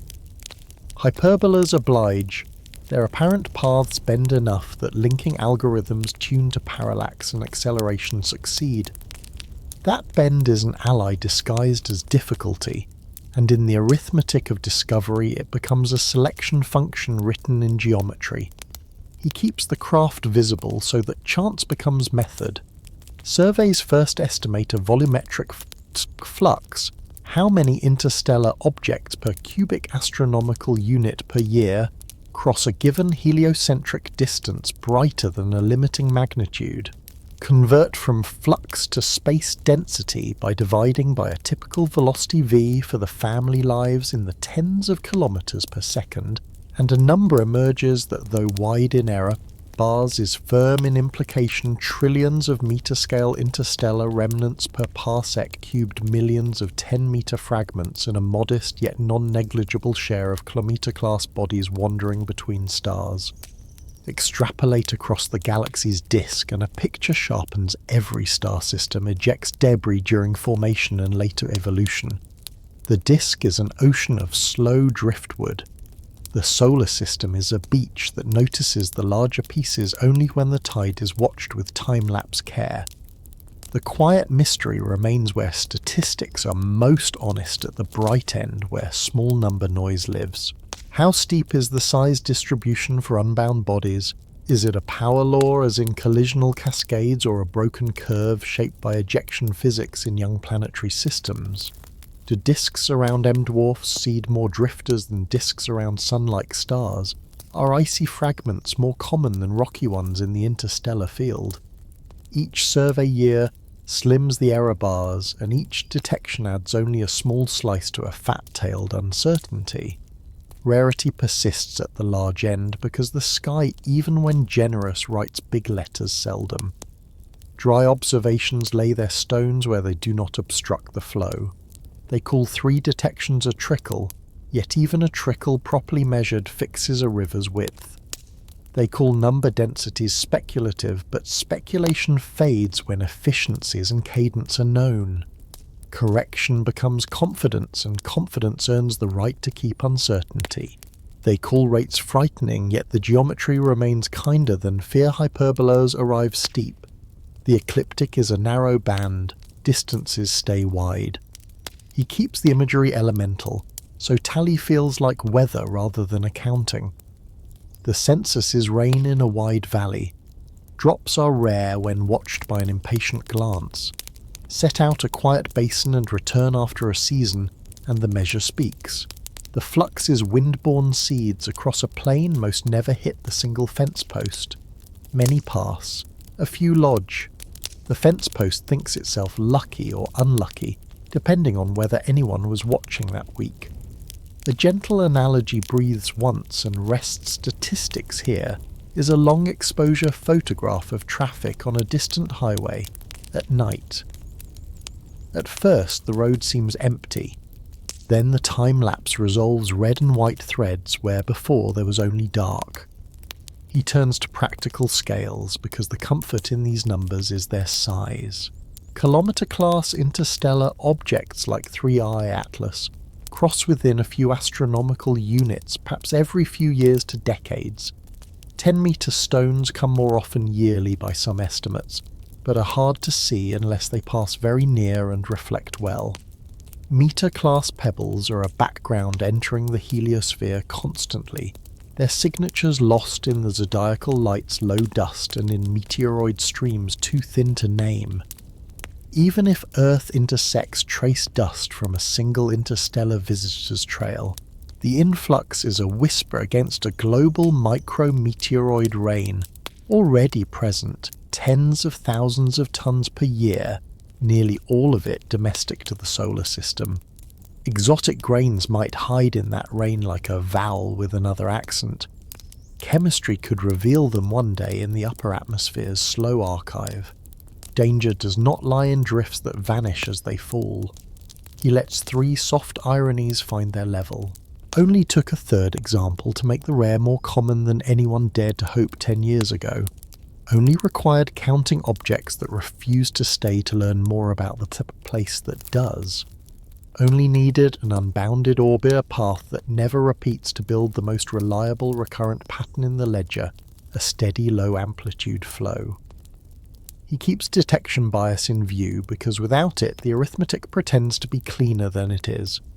Sky brightness near the sun hides perihelion passes. Small solar elongations silence spectra. Fast motion erases faint trails when readout times are long. Trailing losses reduce signal to noise and convert discoveries into upper limits. Survey nets are woven against these losses, shorter exposures in twilight. Difference imaging that subtracts the sky with patience. Trail-fitting photometry that regains flux. Real-time linking algorithms that search across accelerations rather than constant velocities. Machine learning that learns to prefer genuine curves over glints and ghosts. Each improvement lifts the rate and shrinks the unknown. The lesser known detail returns with the humility of machinery. The single most powerful driver of future interstellar statistics is cadence, the simple fact of observing the same sky, often. Depth matters, but repetition wins. Wide, shallow, frequent looks find movers that bright, deep, slow looks miss. With cadence near apex approaches that would have been noticed once and lost become arcs. With arcs, bare eccentric elements harden. With elements, counts become densities. With densities, rare becomes quantifiable. The quiet mystery extends into the future where language changes from discovery to interception. What fraction of interstellar visitors will be caught early enough for a rapid small spacecraft to sample their dust trails? What fraction can be predicted to cross the Earth-Sun line where in situ heliospheric instruments might taste their ions? Could a mission long on standby one day sprint to an inbound hyperbola and measure grains in the coma itself? Rate set feasibility. Practice says difficult. Patience says inevitable. Dry observations resume their walk and keep even. They call worst case in the rhetoric of risk, yet worst here reduces to missed knowledge, a visitor too near the sun for good spectra, a light curve too confounded by dust to keep a secure period, a geometry too short to soften error bars. When rates grow worse becomes tolerable because another chance follows.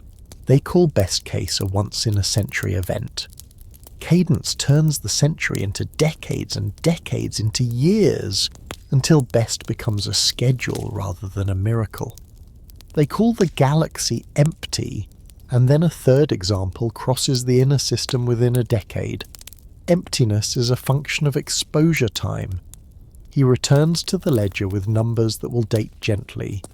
At a heliocentric distance of a few astronomical units, the steady-state number of 10-meter interstellar stones within the inner system is likely in the thousands.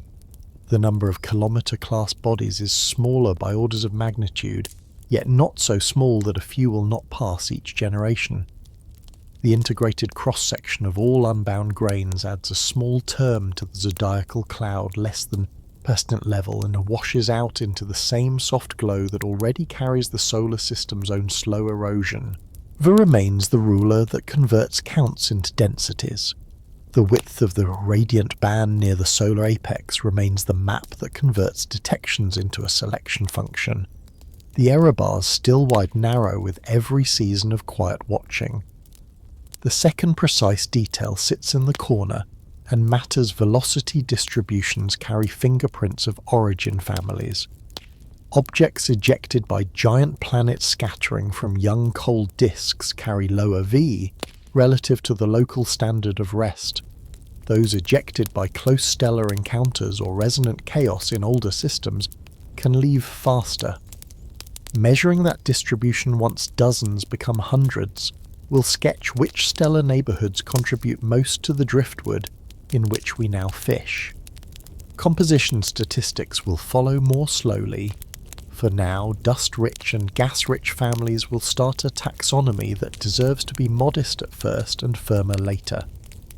He lays 3 last ironies where feet will not catch.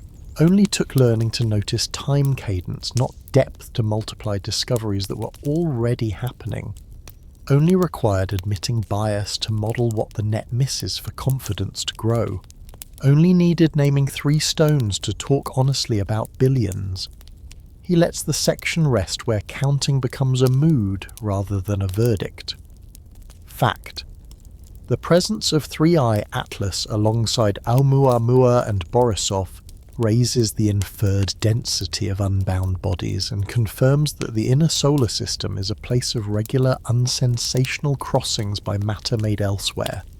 Detail detection depends on curvature and cadence as much as on brightness. Radiant clustering near the solar apex mixes physics and bias. Trailing losses and twilight glare are not footnotes but parameters. Mystery the true slope of the size distribution the chemical family is represented, and the sharing of contribution among stellar types across the disk. Ironies 3 make many. Leaving teachers home, unbound orbits write the most reliable recurrence. The sky keeps its even breath surveys keep their nightly habit, and the slowest and most important change is not in the galaxy's traffic, but in our posture toward it. A quiet confidence that visitors are not omens, only statistics learning to speak. Word count 1-242. Awaiting continues. He lets chance become a landscape rather than a warning because encounter here is a geometry that keeps its distance. The accepted fact sits calmly in the middle for 3I Atlas. The probability of impact with Earth is functionally 0. Its hyperbolic path passes no nearer than roughly 1 astronomical unit, and even its slowest, largest grains released weeks before perihelion spread into a ribbon that never threads our orbit.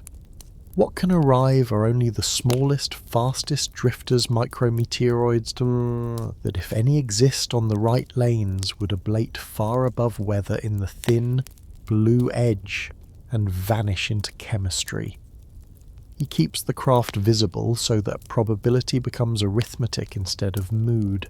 An interstellar dust grain approaching with a heliocentric excess speed of tens of kilometers per second meets Earth at a geocentric speed set by vector sum.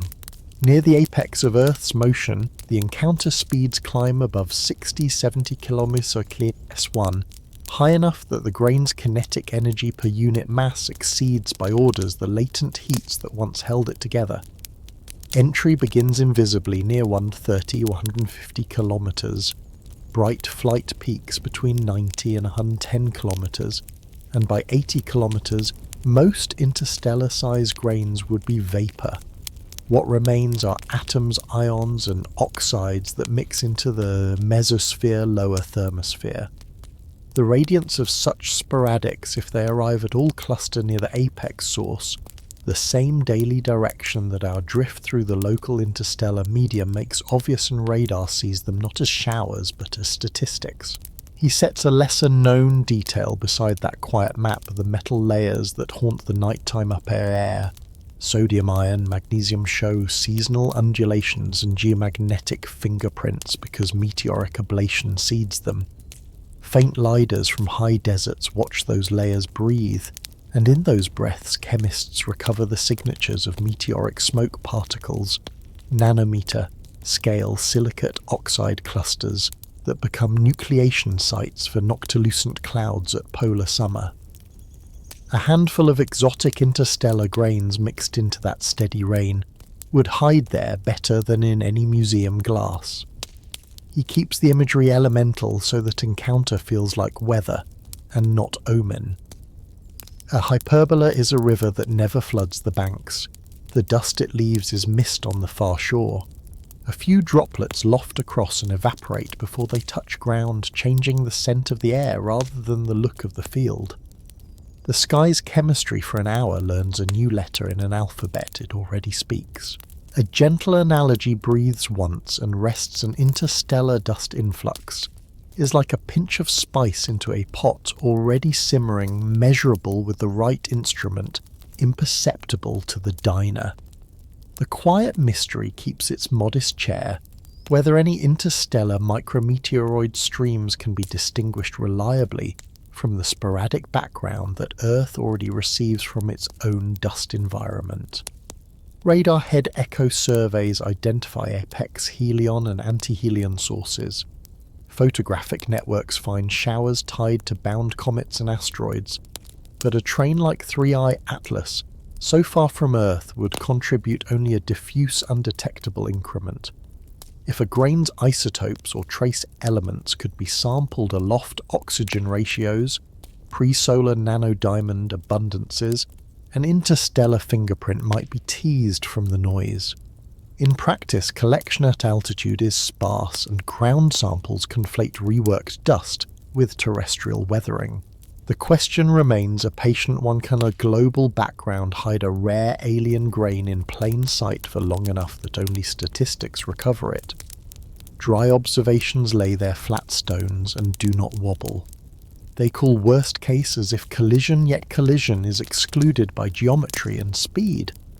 They call dust hazard as if storm, yet the storm here is the daily sporadic rain that already adds tens of thousands of tons per year, most from our own cometary and asteroidal reservoirs.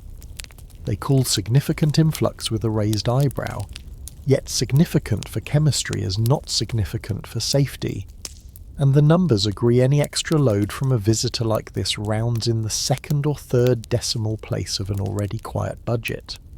He returns to arithmetic because comfort earns itself by numbers. Take a canonical global meteoric mass influx on the order of 104-105 metric tons per year, and let a single interstellar object's dust ribbon thread Earth's orbital longitude by coincidence, even if that ribbon contained 108 to 109 kilograms of dust generous for a fragile sub-kilometre body. And even if 1 part in a million intersected Earth's narrow torus of swept volume, the result is at most thousands of kilograms distributed planet-wide across days less than a whisper atop the base rate. Entry speeds that high would partition most mass into nanoscale smoke and metal layers. LiDAR radar and satellite UV airglow would notice small changes in sodium or iron densities if timing and geometry aligned. Ground would not. The lesser precise detail returns with the craft of seeing meteor radars tuned to VHF catch head echoes from sub-millimeter grains. Their Doppler and deceleration curves reveal entry speeds and altitudes. Selecting for speeds above 60 km per S1 isolates apex meteors but not their passports. High speeds occur for fast-bound particles as well. Only radiant clustering and seasonal modulation separate families, and even then the word is population, not event. He lays 3 soft ironies where they can be stepped over in calm. Only took an object moving faster than any planet to become at Earth. Nothing but very slow chemistry in air, too thin to breathe. Only required a visitor from another star to enter our records mainly as a change to layers that glow invisibly to the eye and brightly to a laser. Only needed the most alien grains to hide in the most common place our planet's own steady meteoric background. He keeps the zodiacal cloud in view because encounter at the system scale is also brightness, not impact.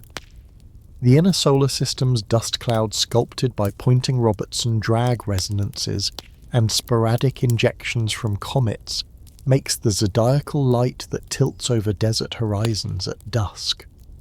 Interstellar imports add a small persistent term, large grains that cross the heliopause and spiraling submicron particles guided by the heliospheric field. Yet that term is modest compared to the bound supply. A single visitor's contribution to optical depth is negligible. A century of such visitors thickens nothing the human eye could separate from ordinary dusk. He returns to Earth's geometry because even whispers are easier to hear with a map. 3i Atlas travels retrograde. Its dust synchrone aligns with its projected orbit. The Earth-Sun line at perihelion puts the radiant near the solar apex, but the spatial separation too large for any ribbon to cross our longitude. Weeks later, the ribbon spreads by radiation pressure. What was thin becomes thinner. What was far becomes farther.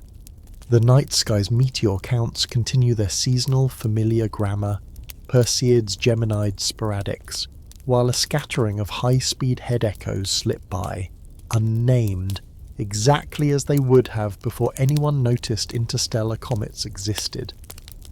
A second quieter detail settles near the ledger's edge.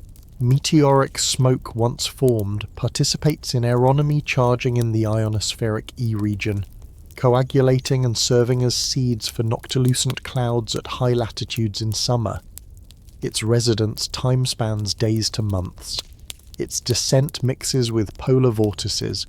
Its deposition becomes an archive in ice cores at ppm levels. If a slightly alien isotopic ratio rides, in it is diluted into a record already thick with seasonal and geomagnetic structure.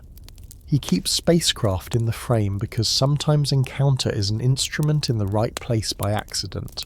Dust detectors on heliophysics missions impact ionization cups and microchannel plates, occasionally taste grains at interplanetary speeds. If one crossed a diluted 3i ribbon, a handful of counts might carry unusual speeds or charge yields.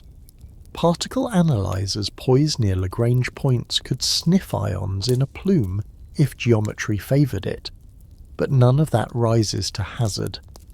The worst scenario for a spacecraft is a larger fragment, coincidentally sharing a lane and unlikely crossing of lanes that survey ephemerides already guard against. Shields designed for bound zodiacal dust will suffice for a visit that refuses proximity. Dry observations resume their walk. They call interstellar meteors controversy because a few events claimed unusual speeds. Speed estimates for bright fireballs depend on timing networks that rarely catch the upwind limb cleanly. When in doubt, the sky prefers caution, and caution says detection of a true interstellar macrometeor is possible in principle, difficult in practice, and not on tonight's list for a visitor this far away. They call space weather loud, yet this weather is silence. No shock, no storm, only ions folded politely into familiar layers. They call risk because the word travels well. Here risk is opportunity to catch a slightly different oxygen ratio in a slender line, to model how a dust ribbon dilutes, to test the reach of instruments against the edge of sensitivity. He closes by letting encounter become the quieted it has always been. Fact that 3i Atlas can't strike Earth. At most, an undetectably thin whisper of dust could join our upper air and vanish into existing layers already made by domestic meteors. Detail radar and LiDAR would be the places to listen. Apex head echoes sodium and iron layers, noctilucent cloud microphysics, while the zodiacal light remains unchanged to iron camera. Mystery whether any single interstellar dust train can be isolated against the sporadic background, whether isotope fingerprints in meteoric smoke can one day mark an elsewhere grain among millions from here. Ironies, the swift becomes slow in air, the alien hides in the common. The only worst case is missed learning when geometry places the object where glare and distance limit spectra.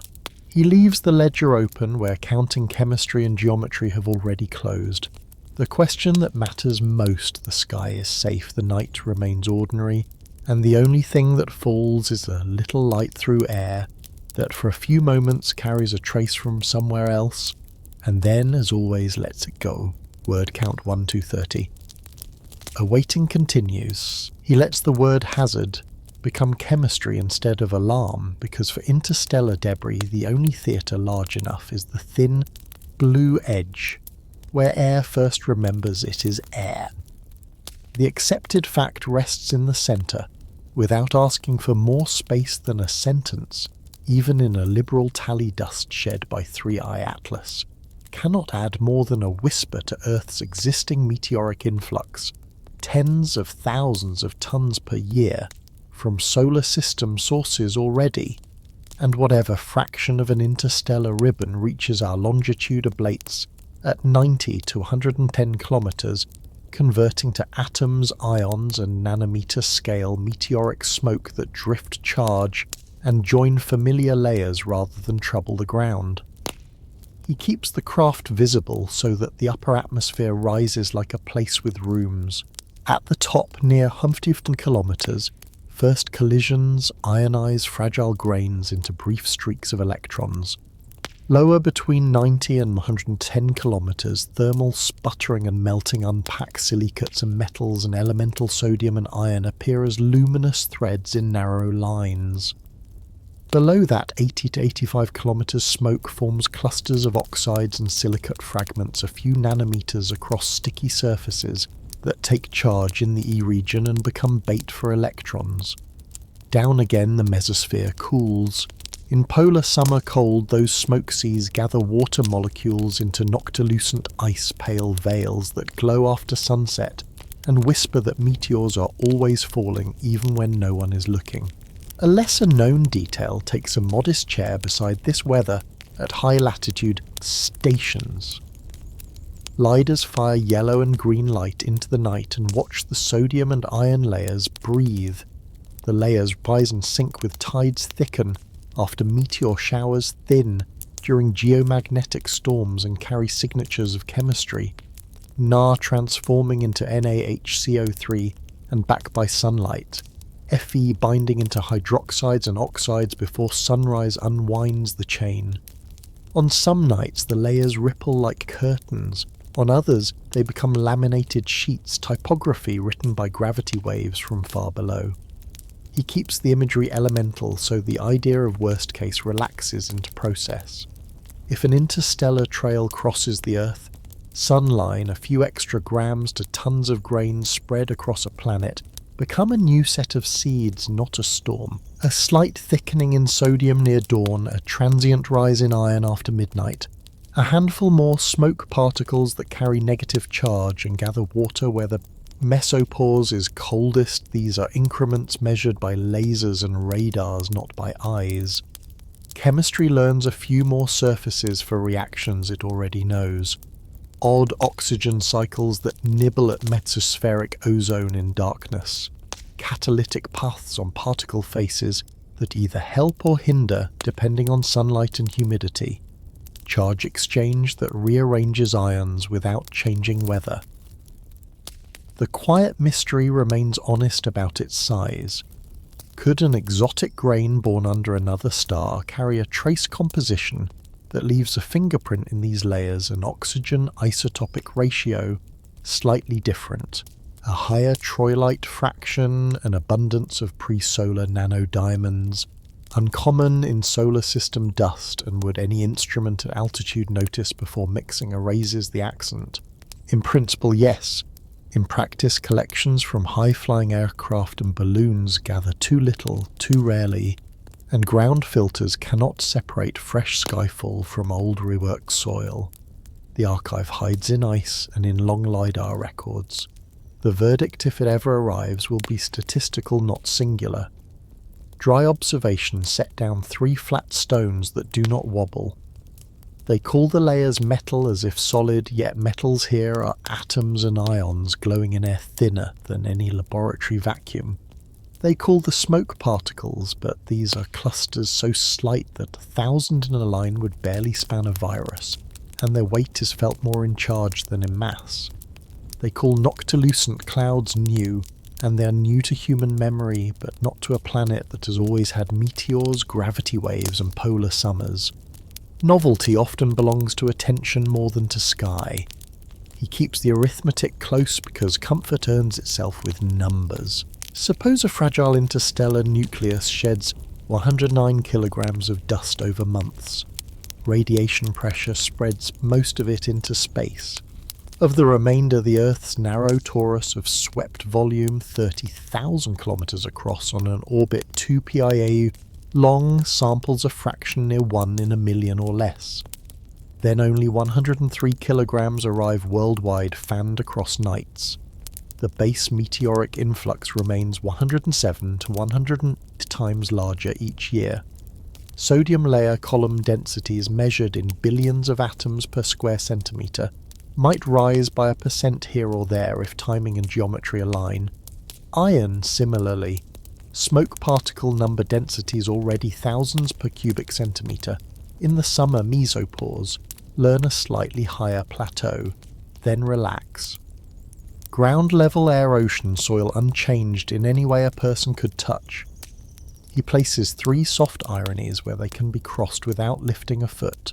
Only took an object travelling at 60 kilometers per second to slow into chemistry that drifts for days at walking speed on polar winds. Only required a traveller from another star to make its strongest mark as a slight brightening of a laser-lit line that no one sees without special glasses. Only needed the phrase worst case to mean a better night for a LiDAR operator, not a night for anyone else to notice. He returns to instruments because encounter here is measured by habit. Meteor radars working at VHF and HF ping the ionized trails left by sand grain meteors. Head echoes the signal from the grain itself reveal entry speeds and decelerations. Speeds above 60 kilometers per second are flagged as apex sources, yet origin remains a population, not a passport. LiDARs tuned to the D2 sodium line or to iron's resonance integrate through the night and fold data by local solar time to